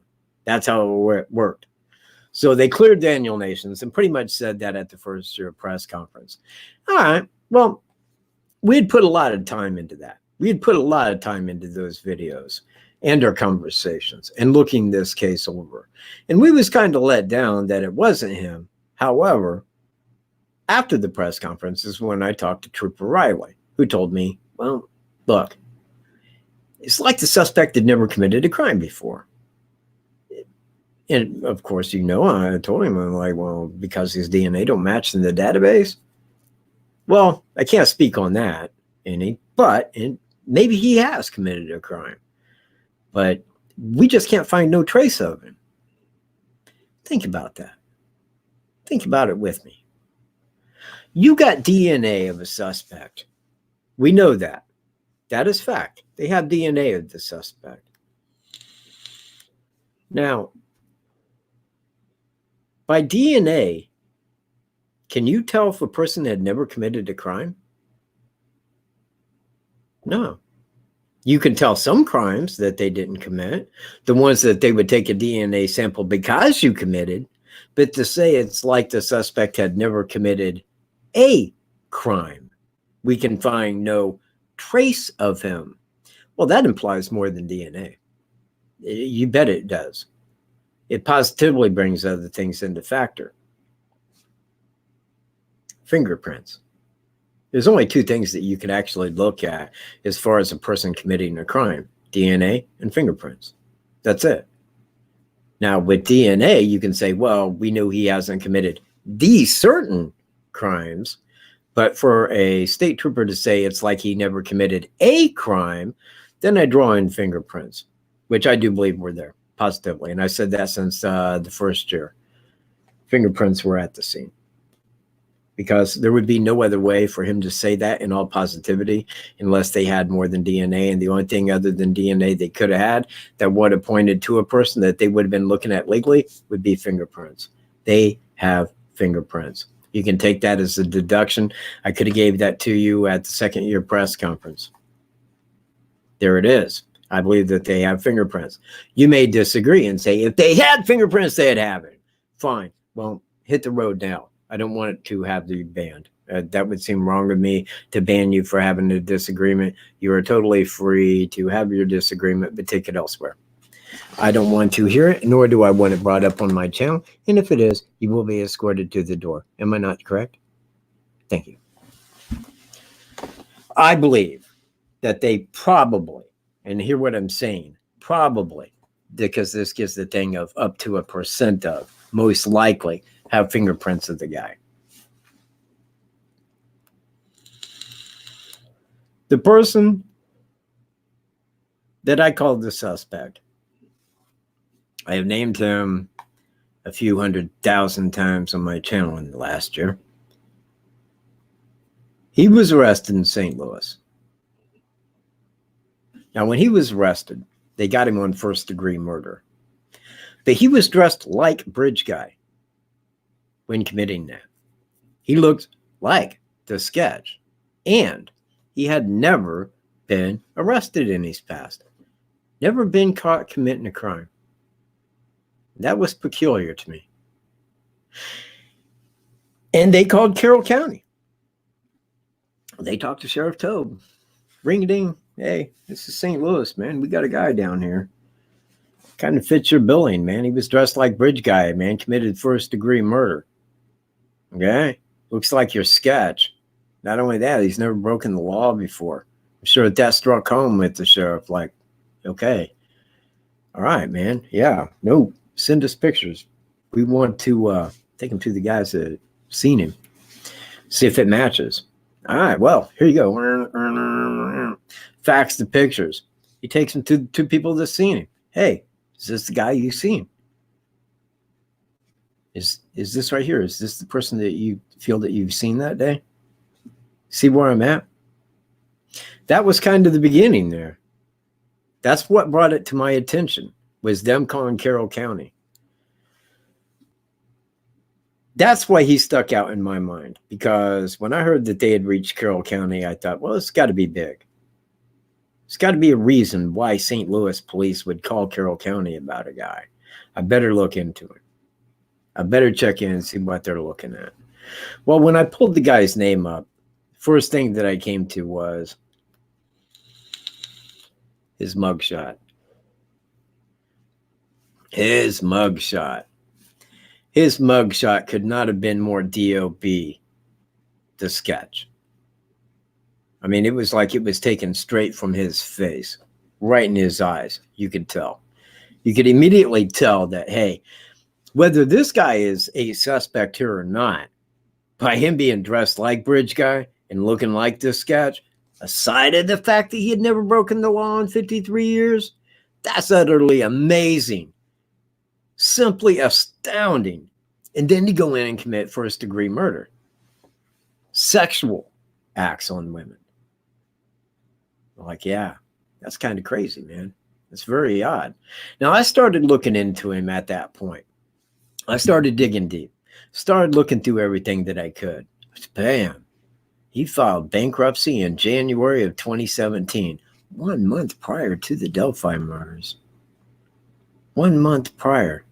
Well, when I looked at the Evansdale FBI profile of their suspect, it said, hey, at this time, when he had abducted these two girls and killed them, he was probably suffering a financial hardship, maybe job related.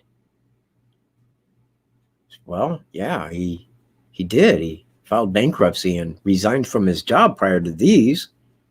I didn't know anything at that time, concerning the Evansdale murders because I hadn't made that full connection. Now, once I kept digging and digging, I said, okay, man, this guy owned handguns. Well, from the go, I automatically, like right from day one, this older guy, well, how'd he get him back there? They wouldn't have just walked with him. They clearly didn't know this guy. I mean, if somebody's walking across that bridge that you don't get a video image and try to hide your phone. They clearly didn't know the guy. They weren't catfished online. It was a crime of convenience. He had to have a handgun to make him comply with. Otherwise, what would stop him from running off, yelling, doing something to draw attention? Somebody points a handgun. Listen to me. You will do exactly what I say, exactly as I say, and you'll be fine. Don't, and you will die. Am I clear? And that is how a person does that with a handgun. You get them to comply, believing that, hey, if I do what you say, I'll be okay. You won't kill me. If I do anything otherwise, you will shoot me dead. I understand. That's how you get people to comply. And that is what was done here. Now, when I found out that he had 3 handguns, I'm like, oh, okay, this fits in. And I start going down all the criteria. He wasn't working, okay? He was free at that time. He was free to travel. He could have been there, no question. It wasn't until I started looking into his family, which it kept going right down the line of every piece of criteria he's fitting. I got to his family off of his Facebook post. Found his brother. Looks a little like him. I think he's a couple years older. I would think he was a few years older than my suspect. But he lived in Fort Wayne. So I says, okay, this is good. Because in a couple of videos right before that, I said, you know what? I'm pretty sure that this is our guy. The only thing is, I can't place how he would. Hang on a minute. Hello? Yeah. It better be. Who's this? Oh, okay. Hey, you want to be on the show? You got a question?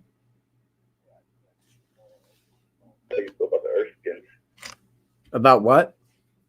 David Erskine.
Oh, I am muted. Sorry. I apologize. Call that on me. I bumped the. I know, and I'm sorry. And you know what? I probably did that after the telephone call, and if I did, I apologize to Kyle, who I guess people didn't get to hear him say "bitch" or whatever it was he said. Yeah, well, that's me. And anyway, he did say the B word. There you go. So Kyle said the B word, and now you guys know. I don't want him to think he called in for nothing. That would be bad of me to do to him. You know, to deny him his little pleasure. Yeah, you know what, man? I kind of felt that earlier. I thought, man, am I muted or something? I mean, because, and I thought, man, did I not hit that right? And then I go back and you're muted. I'm like, oh, crap, I hope that wasn't all night. Okay, so where was I? Where was I before I so rudely interrupted myself with muting? Anybody care to throw me a... I mean, when you just sit and ramble, man, you get a little lost here and there. Nobody? Okay.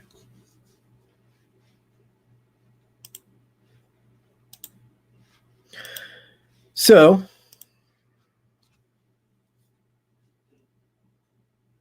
who? Man, you can call, but I swear to God, you're not going online. You're just going to ask me the question, then I'll fucking translate it. If you want to call me a B word, go up for yourself. Because I flat don't give a... I just don't. All right, so... you was talking to Alley Cat. About his family. About whose family?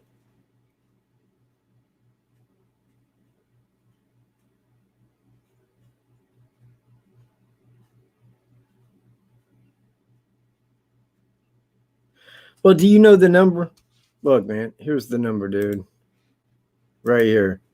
You can call it at your... TB's family? Hello. Hey.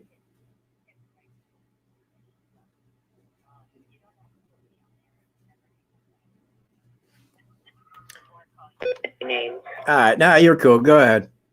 Okay. I was just calling to tell you you were muted. Well, thank you. But it was determined once I dropped the page there. I'm all like, oh, I'm muted. Crap. Yep. You're muted again, it looks like. Now? Yeah. No, I'm not.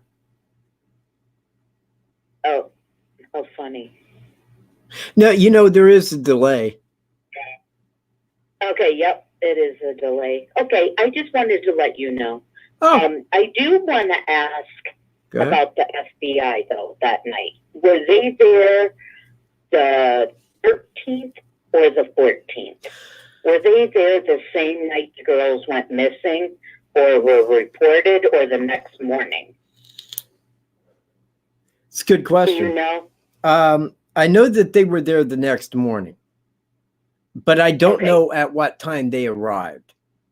Got it. Okay. You see, I mean, they could have got there the night of the 13th, but I think that the point that I was getting at with that, and what I do is I start to make a point, but then I kind of go off into a different direction here and there. And a lot of that,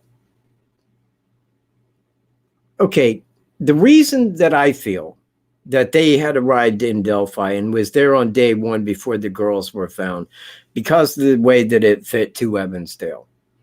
Evansdale, there was a small trail alongside of a highway, 2 girls abducted, 2 girls found dead. Delphi was on the reverse date of that. And I'm pretty sure that as soon as that hit them, that 2 girls were missing there, they sent an agent. Because because they thought, well, that could be coincidence, but then again, being criminal behavior, it could be more than that. Let's see if there's foul play at foot. You see where I'm at? Right. Well, I definitely think the other 2 girls, what was it, a state over? or was that Indiana too? I can't remember. Which the one? two little ones on the bike. I wonder if they're linked. I think he's a serial guy. Oh, no. I fully believe that. I think that they're more than linked. I think that the same suspect was at both. The exact same. I mean, that's what I'm pointing to, is that Evansdale and Delphi were done by the exact same guy. All right. And I have a special request. Don't make this your last live. Well, it won't be my last live.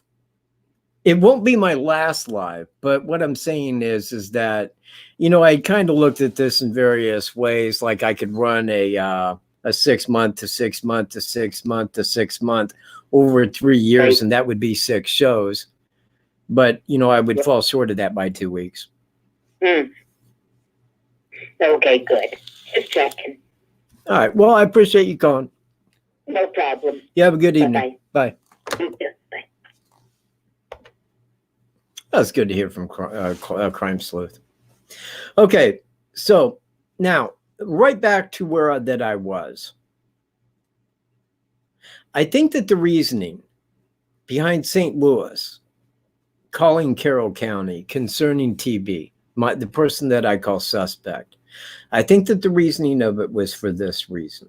Now, I had talked to various people because whenever you get an idea, man, I've gotten some ideas, man. I've had some ideas in the past, and I just directly went to video, made a video. And it's like, you know, within 2 days after I get this information, then intuition starts setting in and starts connecting lines that I didn't see prior to. That makes me feel very dumb when I do that. And I did that numerous times. You know, I'll jump onto a conclusion and make a video talking about that conclusion. And then I'm like, yeah, but that wasn't a very good conclusion. You see where I'm at? Or it was a good conclusion that led to bigger things. That's why I never make a video quickly anymore. You know, I'm very lackadaisical about it, but I'm happy about it. You know, on the lives, I have to come on here and repeat myself. It's what's got to be done. You know, it's what I got to do, because if there was something new, well, everybody would know about it. Everybody would. And if there is anything new on Delphi, you're going to hear about it right from me, right out of the cat's mouth, because I will be telling you. Now, I want to look over oh, wait, let me get back to that. And I think that the reason that St. Louis had called Carroll County is for this reason. I had already pointed to the fact that I believe that there were fingerprints left in Delphi, because how else could Trooper Kim Riley say, we don't think that he's ever committed a crime? We can find no trace of him. Well, I could give somebody my DNA, and if law enforcement never took my DNA, they could never find me with that DNA, period. It wouldn't matter where they looked. You see, they couldn't find me by my DNA if it ain't in that database. Now, they could look at that DNA all day long, but they could not say substantially to someone, it's like this man had never committed a crime. They could say some crimes maybe, but not all crimes. How could you possibly say that he had never committed a crime? Because he had no fingerprints in the database. And that says right there, he had never committed a crime. Fingerprints. Now, if you got fingerprints that were left at a high-profile crime scene like that one in Delphi, what do you do with those? You enter them into a database. That's what you do. You enter it into the database. This is the unknown fingerprints from Delphi. These right here that we collected and we placed into that database are the unknowns for Delphi. Now, if this man is ever arrested anywhere in the continental United States and he's fingerprinted, his fingerprints are going to come back as matching the unknowns from Delphi. Bam! That's what they seen. Holy shit. His fingerprints match the unknowns from Delphi. We better give Carroll County a call. Well, they don't tell America that, not in the media. They don't say, hey, we ran these fingerprints and they came back as the ones from Delphi. No, you call Carroll County and establish that, hey, I think we got your guy down here. That's what happened. That's what I believe happened. His fingerprints came back as the unknown. Because when I asked somebody, well, how would St. Louis know anything about Delphi? Well, I could have seen it in the news. Well, a cop could have seen it on the news. They could have said, well, his clothes look a little like the guy in Bridge Guy there, maybe. But is that enough? Is that the reason that they called Carroll County? I think it was bigger than that. I think it was these fingerprints came back as the Delphi unknowns. That's what led to it. Now, when Sheriff Lesenby got that, and he went to the two people that had seen the suspect out the trail that day, showed him the picture. What if both of them had said, no, it's just not the right face, not even the right age. That's not the same guy that I seen. Sorry, sir, it ain't. Well, if both of them had said that, fair enough. It ain't the guy. You know, they would say, yeah, this probably isn't the same guy. But 1 month after my suspect's arrest, in an interview done with Sheriff Lesenby, he said, well, we sent our suspect DNA off to Quantico FBI headquarters right before Christmas of 2018. That's 1 month after the arrest of my suspect. Why would they do that? Well, the FBI was there immediately in St. Louis to get his DNA. Do you know why? They came back as the unknowns. They knew they had their dude. They wanted his DNA to test it. So they got his DNA immediately. The FBI's in St. Louis. They ran it to their FBI headquarters, ran it into CODIS after they had fast-tracked it. Bam, it's set up. Now it can be compared to other DNAs. Okay? Now it can be matched, his to the others. So they take their suspect DNA and send it to Quantico FBI headquarters. I don't need to tell you how the phone call went. Because after they sent it, after so many days of comparison, they reached him back and they're like, yeah, he's your dude, man. He's your suspect. And that's where it lies. He is the suspect. He's sitting in a St. Louis jail.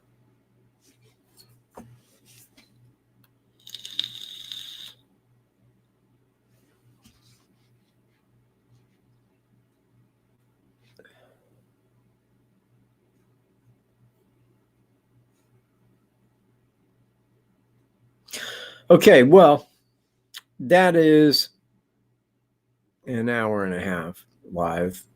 I really only wanted to cover the first 6 months. You know, leave the second 6 months and Daniel Nations and all that for another time. We made a lot of videos, man, on my old channel. And I mean, like I had 763, but only a portion of them were Delphi. Actually, I started on like the 15th. I believe it was the night of the 14th or the day of the 15th when I made my very first video speaking about it. And at that time, if you could go back in time, back to my old channel before I started this one, and start from the very beginning and work it all the way to now, you could clearly see as each piece of evidence was released. Everything that we knew that we could connect, we was connecting. It was approximately 2 years ago when we made the timestamp video. I'm going to redo that because I got more information now. Already got it notarized and recorded, and I got 172 different deductions that I had made that are in the records as mine. So I want to release all of that in a final stance video, but that's going to take a long time because I got to film that crap. I got to edit that crap, and we're probably looking at every bit of 8 hours plus for all those videos to fit in. It's a lot of work. There's a whole lot of work. It's a good thing I got the time now. Yeah, the only person that's getting neglected is Wolf, man. He don't like it when I'm deep in a case. He feels like he don't get the attention he deserves. But he gets all my attention, honestly. But this isn't my last live. I mean, like I said, if I get a special guest, I'll have him back on. And let's see what else. Actually, if anything does happen or occur, or I make a video that people want to discuss, I could also go live on that. But yes, look, man, sitting here each week repeating myself, it got old a year ago. I never really did that many lives before, but I thought, I'll hop on the bus because, hey, I can sit down, it's unscripted, and it's just me going off the top of my head. Why not? Why not do that? Why sit and make a video when I can just go live? Well, things changed because I went ahead, man, and I bought Power Director 365 with every single option. I can make a movie now if I want to. Nothing can stop me. Yeah. So I may make a movie. I may write a movie. Somebody asked me the other day, and I'm sorry. It's recalling names. If I don't have a face to put to the name, it's very hard for me to recall that as to who it was. But they asked me if I was going to write a book or something, and I'm like, no, I'm not going to write a book. The last thing that I need to ever be doing is writing a story. I'm not a writer. I got the hang on a minute. Hello? Yeah, bye.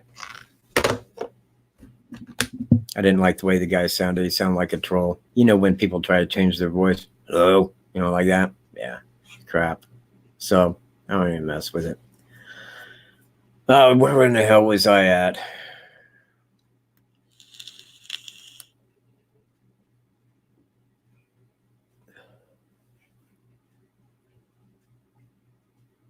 Well, right. On the videos. I mean, I'll still do lives, but I mean, it's just like weekly. There's nothing new to say, man. And by not doing live videos, I mean, this gives me plenty of time to set up and make a video on other cases. And a lot of people get a hold of me about other cases. So here's what I'm going to ask everybody. You want to help me out? Do you? Did you come to help me out, Bear? He's over. It's funny, man. If I'm sitting on the couch, I don't give a crap, man. If I'm over here, yeah, he's right here. You want to be on camera, dude? You do? Or you don't? He's telling me he don't. He probably does, though. I think that's why he shows up. Anyway, I'm going to start covering other cases. Now, I want cases, and I want people to send me cases, okay? Here's my email. Oh, crap. See, that's why people were calling. This is my email right there. Mr. Cat with 2 T's, 420@gmail.com. I was the 420th Mr. Cat on Gmail. I know, man. It looks different than that. It really ain't. There was 419 before me. I says, hey, wouldn't it be funny if I was Mr. Cat 420? Well, that's the way I looked at it. And Wolf got a snicker, too, when I did it. I mean, we both laughed. He laughed. I laughed. We both laughed. So I'm MrCat420@gmail.com. If you have a case that is unsolved, it's got to be an unsolved case. I don't want to work on something where there's a prosecutor that's got a guy in jail. Okay? I don't want to deal with that. I'm not trying to outdo some prosecutor. I like a case that is unsolved, but has facts, much in the way of Adrian Quintal. That is a good case to look into. That is a good case. I like that case. Jerry Hill was interesting, but there was very little in the way of fact. Very little. Nothing to look at. You don't even know the time he left the hospital. You don't know where he came up missing. You don't know where he was driving to. There's just, he went to the hospital, seen his girlfriend, went to go get some clothes and was never seen again. Fair enough. What do I think happened? God knows. I mean, there's nothing to point to anything. You see where I'm at? There's nothing that I can really look at and be like, well, this guy did it. I don't know anybody in Jackson, Mississippi. You see where I'm at? No, I have PayPal. If a moderator, well, Alaska, if you could drop them the PayPal link. So I want to look into other cases.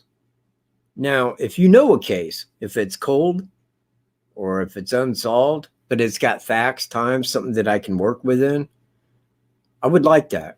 And I would work that case. And I would give you full credit for giving me the case. But, you know, I need these cases because otherwise I sit around with nothing to do. Well, you know what? For one time, I will quote another criminal type profiler. when I ain't got anything to entertain my mind, man. Yeah, when I'm at a loss for things to occupy my mind, things kind of get out there a little bit. I start traveling other avenues to keep my mind at bay, and it's all in good, but I need cases. I need something to look into. Well, I'm disabled, brain aneurysm in 96. This is why I got time to look into it. Okay, see right there. I hope that you would email that to me, please. Please make sure that I get that to my email. And again, if you don't know my email, somebody might throw it up maybe. Oh, well, yeah, but man, I can't have a lot of shows so that you can commune with other people, man.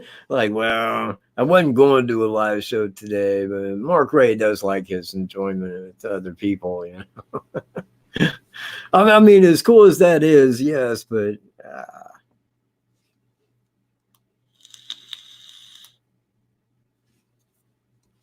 thank you. Crime Sleuth, thank you very much. Man, see, I'm at a loss because I wasn't even sure that I made Crime Sleuth a mod. Man, I wonder who all I made a mod. Why does it escape me? It's probably because I never remember my lives, man. Look, I got a friend, an old friend, a dude I've known from way back in the day, not totally forever, but a long, over 20 years. And he gets a hold of me, man, probably about a month ago, just for like no reason, just, hey, man, what's going on, dude, blah, blah, blah. And I'm telling him about the Delphi case. Will he look into it? Like, yeah, dude, I got a YouTube channel. You do? Yeah. And I notice like all the time that like friends of mine have no idea that I got a YouTube channel. I don't even really bring it to their attention unless they already know I got a YouTube channel. But anyway, yeah, he had no idea, like none. So I told him about it. Well, he's talking to somebody online, and I believe that it was Facebook because I told him, I'm like, dude, stay away from Facebook, man. You want to believe a bunch of crap? Go to Facebook. Your head will be filled with it before you leave. Believe me. So he's telling me about this lady online that he was telling her some information that I had given him. And he really took it to heart, as to what I had told him. Now, he's telling her about this, and he gave me her name, and I'm like, hey, I know that name. I said, in fact, I think it was a subscriber of mine. He goes, yeah, it probably is, because when I told her this, she said, yeah, I know who he is, and he's a good investigator. But I think that he's wrong on his suspect. I'm like, well, there you go. There it is. Because here would be my reasoning behind that. Why would she think that I was anything of a profile or investigator if I was clearly wrong? She wouldn't have reason to say that. But she sides against what I'm saying. Fair enough, man. You know what? I mean, in all likelihood, it could have been Santa and these little elves that did it for what anybody knows, right? Nobody really knows. That's why I'm saying everybody's checking all these videos on Facebook, looking for theories that match what it is they already believe. But if they are believing things without the proper facts and evidence, then what is it that they're believing? It's a bunch of... That's what. So that's why I always present the facts, the evidence, the circumstances, and how they relate. That is my main thing here. That is my topic. I need new cases because I don't want to have to fall into, well, if I'm bored, man. I'm bored. I need stuff to do. Start setting up a basketball hoop in my house, that kind of crazy crap. Or what other dumb imaginative stuff I might come out with. Whatever it may be. Yeah, I ain't doing that, Nancy. It's been investigated. I was there, not when it happened, but I mean, like I was there during the thing of the investigation. We broke it down exactly to where it could go. Exactly. You know what you'd get out of another video on that from me? The identical that Greeno released. He covered it, man. We went over that. We covered all the little things of it, but like, to what evidence do we have? We only have the fire inspector's guy saying, hey, Randall lied. Well, guess what? I'm not the fire dude anymore, dude. I quit. Bye. Because you can't nail him. He's an untouchable. They can't hit him with charges. You see where I'm at? They could. I mean, I remember when Doug Carter was told about it. He's like, wow, and to think that could happen, boy. We'll find out. And we'll get to the bottom of it. Yeah, you better believe we will. That was a couple years ago. This is how Doug Carter lies. Hey, he's the head of the Indiana State Police, so I guess when he lies, it's one thing. Right? Yeah. It's all cool if he lies. He's doing it on a good reason. He's not leaving him be because he's an untouchable or not. No. If he thought he did it, no, hardly. Believe me, they're two shoes of the same foot.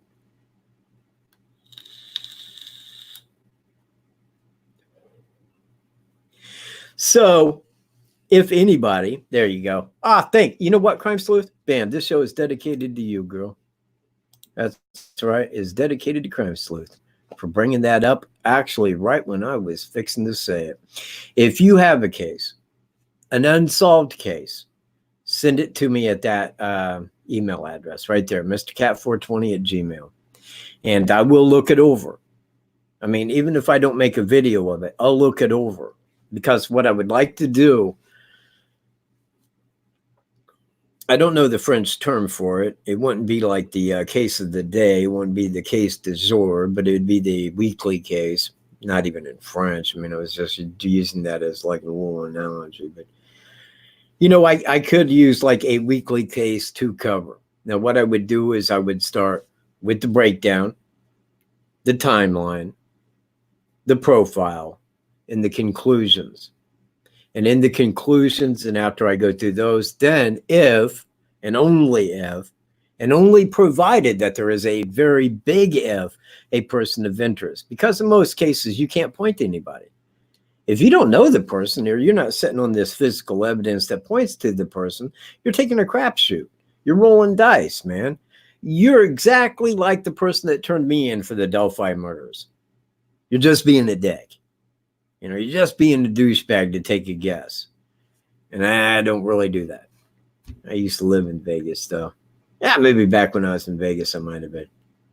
Yeah, not anymore. Those high roller days, they're behind me now. But there was a day.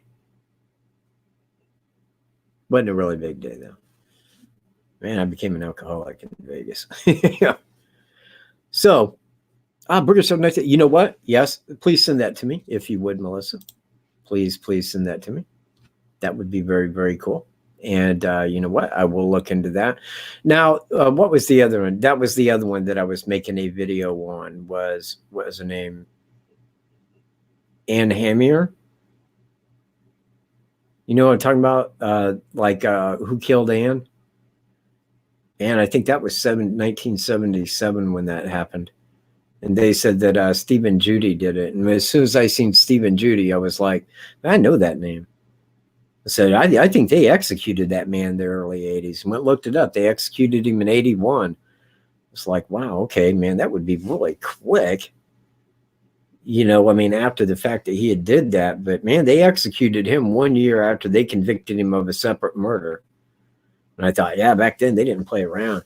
Man, today you're going through 25 years of appeals and stuff. I mean, they really run it through the ringer. So if you have a cold case, reach me at this address right here, mrcat420@gmail.com, or you can call me here at this number at about any time from 10 in the morning. And from 10 in the morning till 12 midnight. Because at midnight, I shut it off, man. At 12:30, I go to bed. A ringer ain't even on. But between the hours of 10 in the morning and 12 midnight Eastern time, you can call me at that number, and I will probably answer if I'm home. If not, yeah, call back at a later time. I never give anybody a call back. I don't like phones. I always feel that people call at the most inopportune times. If I had a cell phone, every time I was sitting on the crapper, somebody would be ringing. I don't want to be called. I don't like to be called when I'm doing stuff. But if I'm sitting on my computer, hey, it's all good. Give me a call. We can talk about a case. I can answer questions about a case. Maybe you can answer questions about a case. Something along that line, you can give me a call. So there you have my contact information. And I am moving on to other cases. I'm still going to be keeping mainly Delphi as my main case on here. We'll also be talking about Adrian Quattel. Might bring up the Jerry Hill case, Am Hamburger, and I would like new cases. I'm going to look deeper into Adrian Quintel. I do believe that I have very good reason to point to at least one other person as a person of interest. And you know what? I do want to bring this up to you now so that it's already in video format, giving me intellectual copyright. What if? Think about this. Think about this with Adrian Quintel.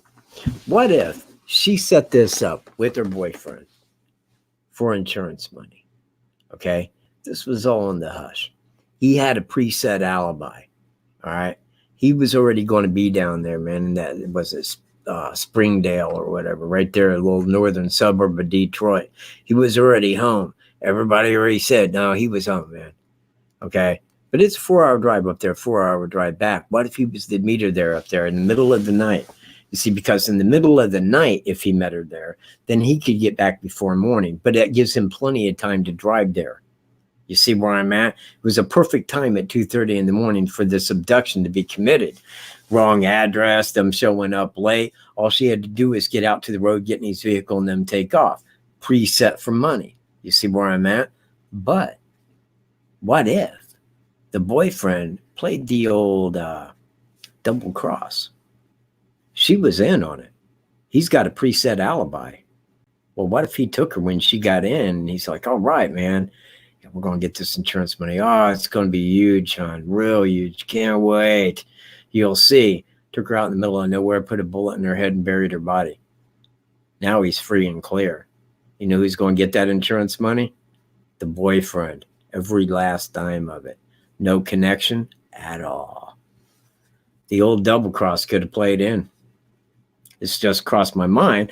I'm not saying that it happened like that, but what I am suggesting is it very well may have. It may have. Because what would stop him? Oh, thank you. Thank you very much, Amy. I appreciate that. You know what? I do have an ego. I have quite an ego, but only at things that I'm good at. I don't have an ego where it comes to English or broadcasting or anything like that. But on what I do know, I'll say nobody does better. Nobody. No one. And anybody that dares say otherwise, tell them to bring that shit to me, because I ain't buying it. All right, everybody. Guess what? It is. No, screw it, man. I got at 13 minutes. I'm going to just hold out the 13 minutes. But if anybody does have any questions, just go ahead and throw them up here in chat, and I'll get to them as soon as they pop up.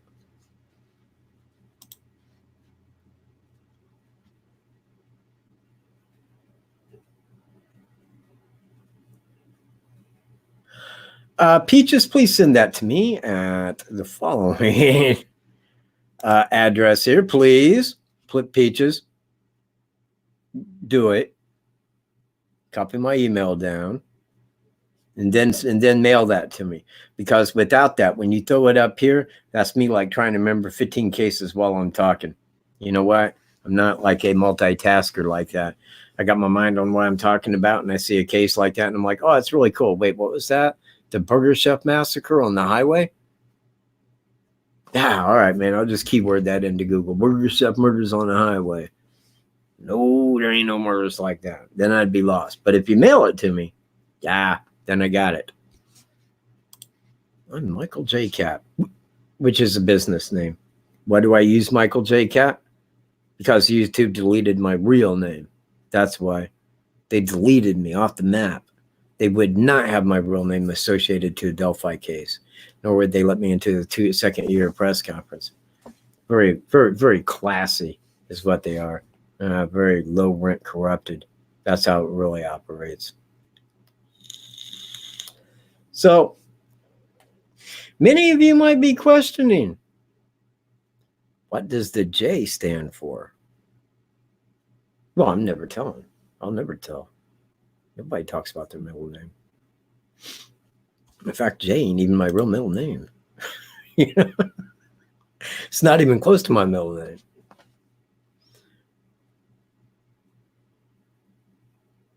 Oh, you have one. Okay. Give it to me. I mean, rather than saying I have one cat, why don't you just, give me the old question to Rooski.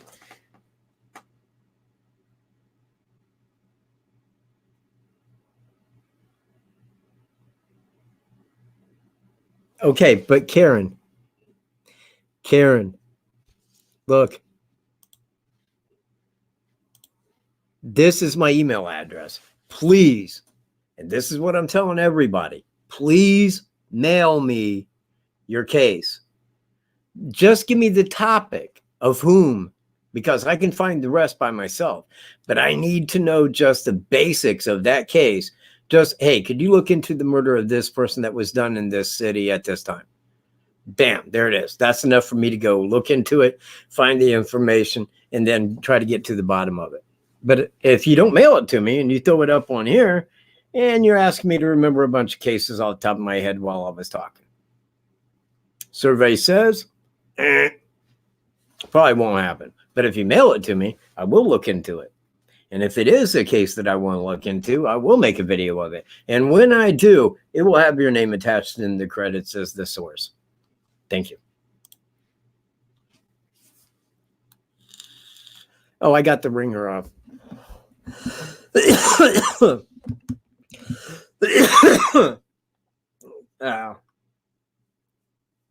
Try again, Marlene. If you try to talk with a deep voice. Oh, that's quite. Hello? Hello? Yeah. Well, I hang up. Crazy. You just wanted to hear me answer a phone.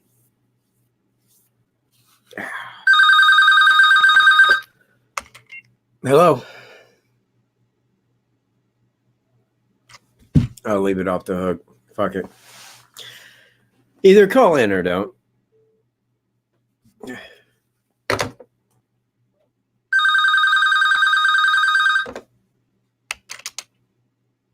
Yeah.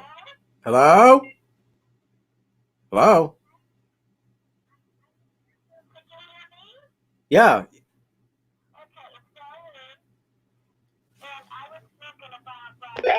Adriana Quinlan? Yeah. Okay, but please don't laugh.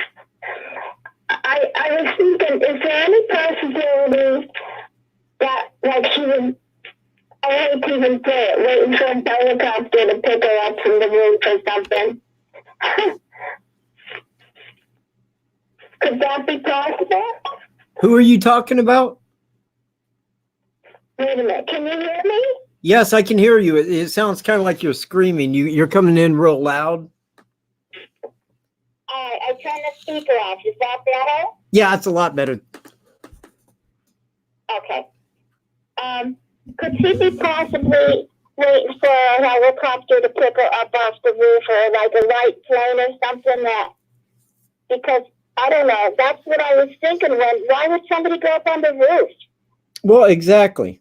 That's what I was drawing attention to earlier. It's like if you're in a cabin and you have a 9mm pistol and you called a friend to call for help for you, why would you go outside on the roof if there's two guys out there trying to shoot you that you don't know?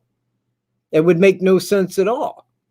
Well, a helicopter didn't come and pick them up because, I mean, of course, that would have been seen on radar. You know, they would have knew that up, a pre-set up. Now, she may be alive, or, you know, the boyfriend could have killed her. If it was the boyfriend, I'm only suggesting that it may be her boyfriend, but, yeah. But it is a good question. But you know what? Right there, where she climbed out the window, because I don't know that she ever went on the roof. Her cell phone and boots were on the roof, but think about this. If she climbed up on that roof, how would she have got down? There wasn't a ladder, all right? That's a long way from that roof down to the ground. But her handgun was found on the ground right there under where her cell phone and boots were, almost as if she Oh my God. put the cell phone and boots up on top of the roof and then jumped out the window, possibly losing her gun right there at that point where she jumped out the window to the ground, and then took off up the road, maybe not even realizing that she had dropped her handgun. I don't really know, because if she had did that, it would look really silly why she'd put her boots and cell phone on the roof, hop out the window and lose her gun out of ammo. It's like, why would she do that if two men were outside trying to shoot her? Well, law enforcement said there was nobody out there, nor were there any shots fired from outside in, or was there anybody hurt by her bullets out, which made it seem really set up. There might be another party that went picked her up, not her boyfriend, though. No, right. Well, I give that to you. I mean, I'm only suggesting that her boyfriend plays an option or could play an option. Yeah, like he had a hand in it, but he didn't pick her up because he had an alibi. Well, you know, again, though, I want to pull the time in. At 2:30 in the morning, take that back. That means that he would have left his house that night at approximately 10 o'clock p.m. for him to get there 4.5 hours later, right? Right. Because it's about a 4.5 hour drive away. Now, for him to get back home with her after picking her up, to get back home 4.5 hours later, if it was 3, it would be 7:30 in the morning when he got back home. That's before any time that anybody would probably be over to see if he was home or not. I mean, he wouldn't have been missed at that time. And for him to be called by law enforcement a person of interest, think about this. Why would they call him a person of interest? I mean, if she was abducted by 2 strange men, all right, she was abducted by 2 strange men. Well, she'd clearly seen these guys and shot one of them in the face, is what she told her friend, which I believe was an outright lie. So why would he be a person of interest? They're looking at the time that it would have took from him to go from where he lived at, where his alibi was, to drive there, and then to return home, and the work time that he may have had involved. That the best time for him to set this up, to pick her up, would be at that time, because that gave him proper time to get there without being known he was gone, and proper time to get back home without anybody knowing he was gone. And that's why he's a person of interest in this case. I thought it was odd that she would stay there. I mean, why stay there alone when you could go back with him and just hang with him, right? Well, I'm with you on that. Are you still there? Something I wouldn't do. I would just be hanging with him. Well, right. I'm with you. I mean, I don't know the guy. But... go off and do my thing, but not hang out at a cabin by myself in the woods. Like, she just got beat up. Oh, that's another thing. What about that? She and he were both beat up by somebody together at the same time. Doesn't that sound weird? Yes and no. Okay. Well, maybe we could find out more about that. Well, I knew that she had got beat up. I know that she received a concussion. But never in my life, ever, have I seen anybody get hit in the head. And this is what I bring to everybody's attention. Man, people get knocked out all the time. Wham! You're out. But nobody 2 to 3 months later suffers some severe hallucination because of that. That's unheard of. I've heard about people that have died from a fractured skull or concussions, but not go nuts. Well, exactly. And there's a lot of things that could happen, but one of them isn't a big hallucination breakdown. I mean, look at Ali, man. Because, man, he was punch drunk. He'd been hit in the head with so many punches he couldn't even see right. But he didn't suffer hallucinations from it. I mean, you see where I'm at? He didn't have some mental breakdown. Right. And if she was in that kind of a mental condition where that could have happened, why would she want to be alone at a cabin? And why would he leave her alone? Well, he was her boyfriend. They was up there because of her parents. They was actually repairing the cabin. Well, she was up there, and her son had said that, because that's like so weird, you know. Somebody's not feeling good. They were beat up. They're not acting right. But let's leave them alone and come back a few days later. But no, I don't think that's right. Well, it may or may not seem right. I mean, she was finishing a project up there. I mean, and now her son said that she was up there getting ready for hunting season, hanging out, and enjoying wildlife. And that was in like 3 or 4 different articles that I read. So they really made a point to make that a part of the discussion. But is that really real? Okay. I don't know. It might have been something that her son was trying to say to cover for her boyfriend. It depends on how many people may or may not have been involved.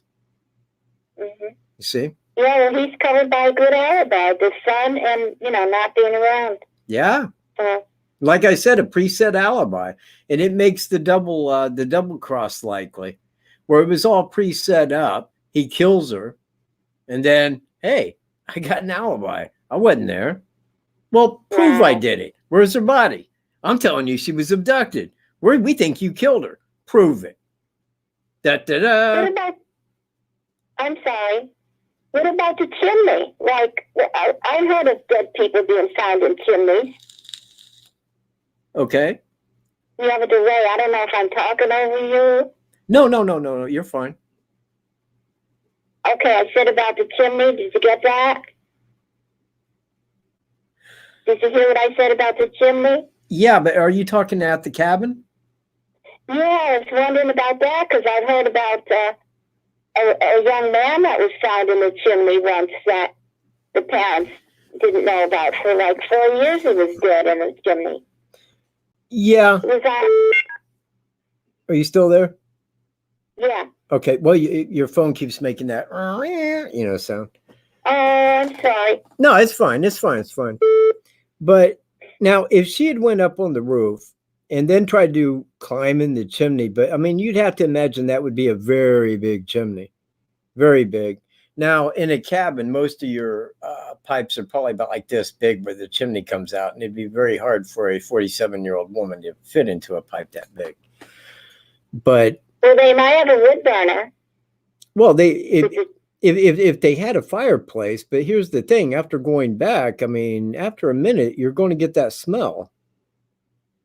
That's right. I mean, there's a dead body in the chimney. The house is going to start smelling badly of decaying body. Wow. Yeah. That's correct. But I see your point that a chimney, but I mean, like, I'm sure that law enforcement would have checked that out with their CSI, looking over all options, because the canine dogs would have looked over the property.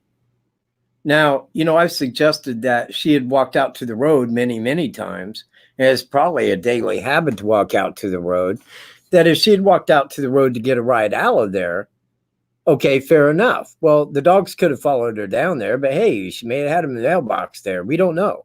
There is some missing information because I don't know the full scale of it. But I do know, or I have seen enough to at least call into play possible involvement by the boyfriend just because of the timing. Just because of the timing, the preset alibi, that everything else looks fishy, very suspicious. She couldn't be found by like aerial search, by drones, by law enforcement, by family. It's a very small area between a dense swamp that she couldn't have walked through and a little river to the west. Little bitty piece of area there. There was no place where she could go. The sheriff told me they searched that area intensely. Dude, she wasn't there. Wow. Yeah, very odd, man. That's why I like that case. I really do. Well, I'm on a phone that's using Wi-Fi, and it might be making funny noises. Yeah. So, I don't know if you could hear me good or anything. Oh, yeah, I can hear you just fine. You're coming in very clear. Okay. Yeah, this is very interesting to me, and I'm looking forward if you have another live about it or question and answer. I'd love to hear it and see it. Oh, yeah. Question and answer I will do as well. I mean, but there's got to be a topic matter for question and answer. If you just say question and answer, man, ain't nobody going to ask no questions.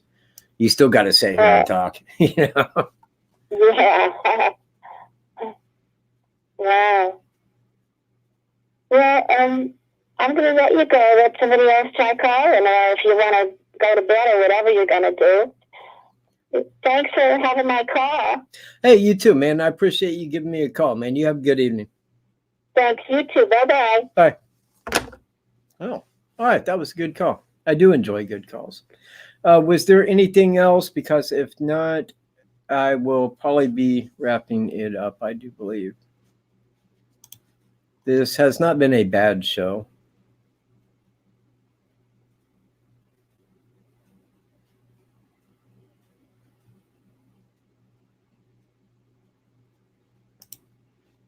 Are you talking about the Delphi investigation there? If he was talking to me on that, Sue? Because Sue's really good at getting some information. She really is. She has reached me with some information. Email, because she knows my email address.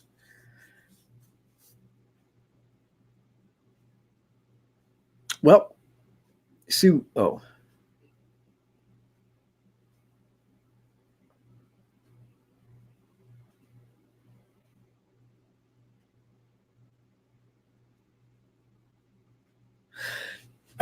Yes, but are you talking about the Delphi case, Sue? Because I take that otherwise. I honestly do. I don't think that they dropped the ball. I think I mean, but mind you, that I am clearly on my side here. I mean, I am clearly as to where that I have deduced to. And I believe that I have my facts correct and in good order.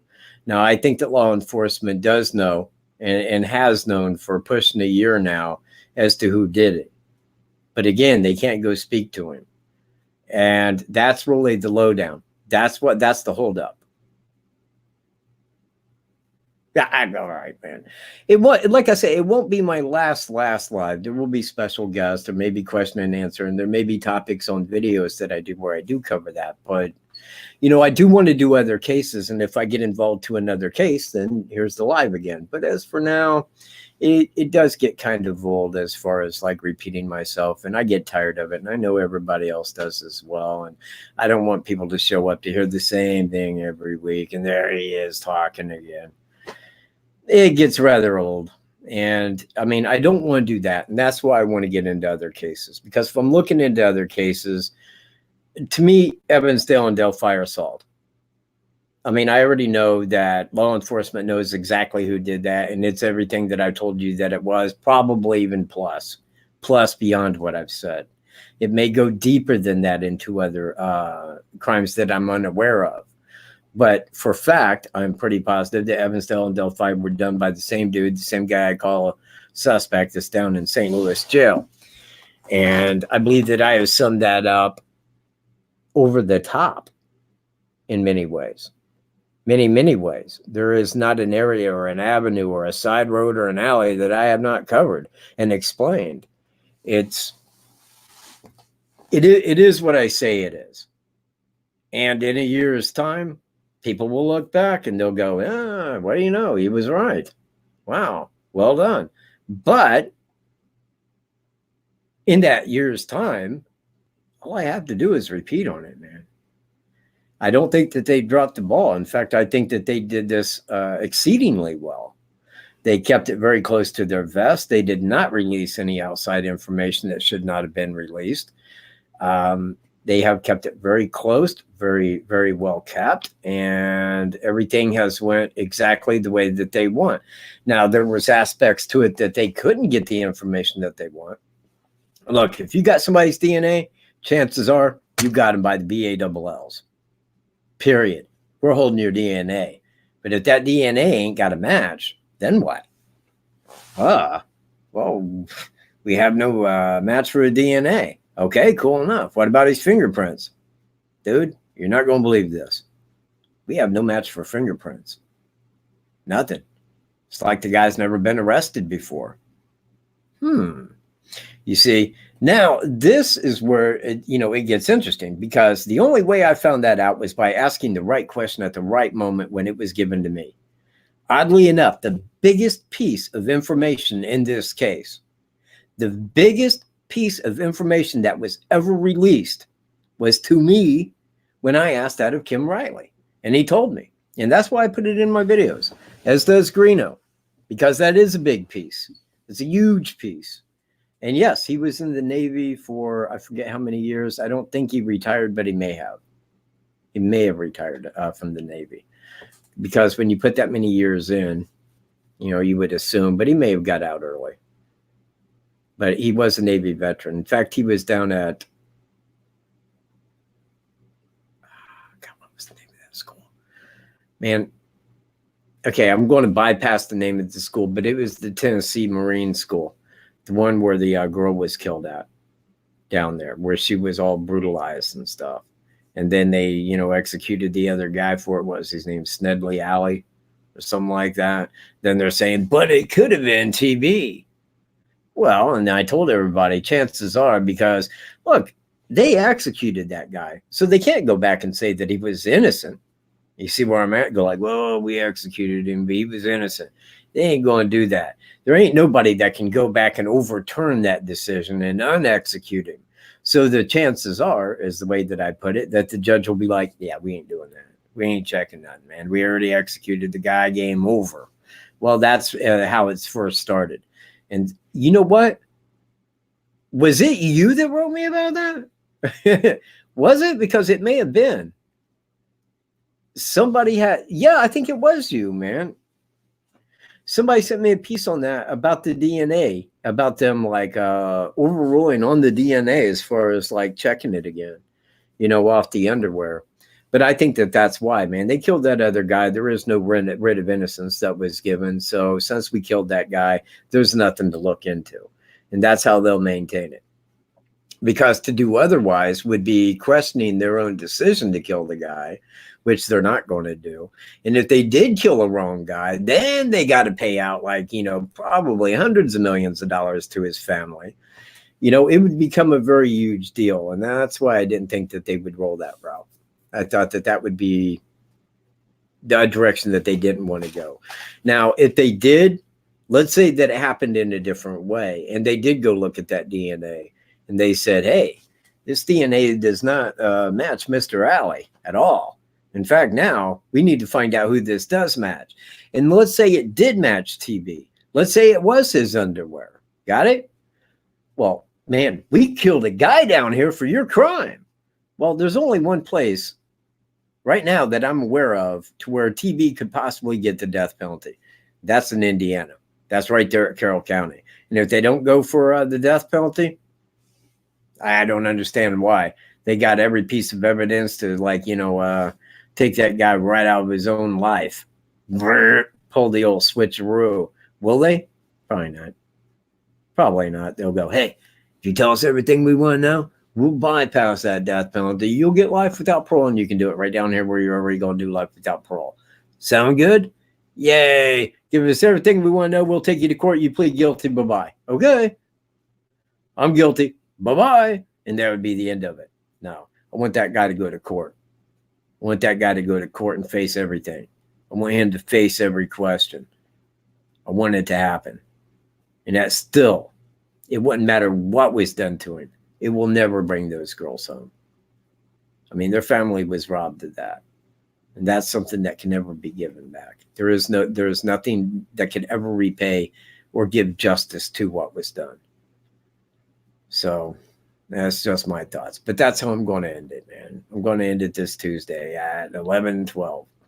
I appreciate everybody viewing this video, and I may catch you back here next week, next Tuesday at 6 p.m. Eastern Time. I will see you then.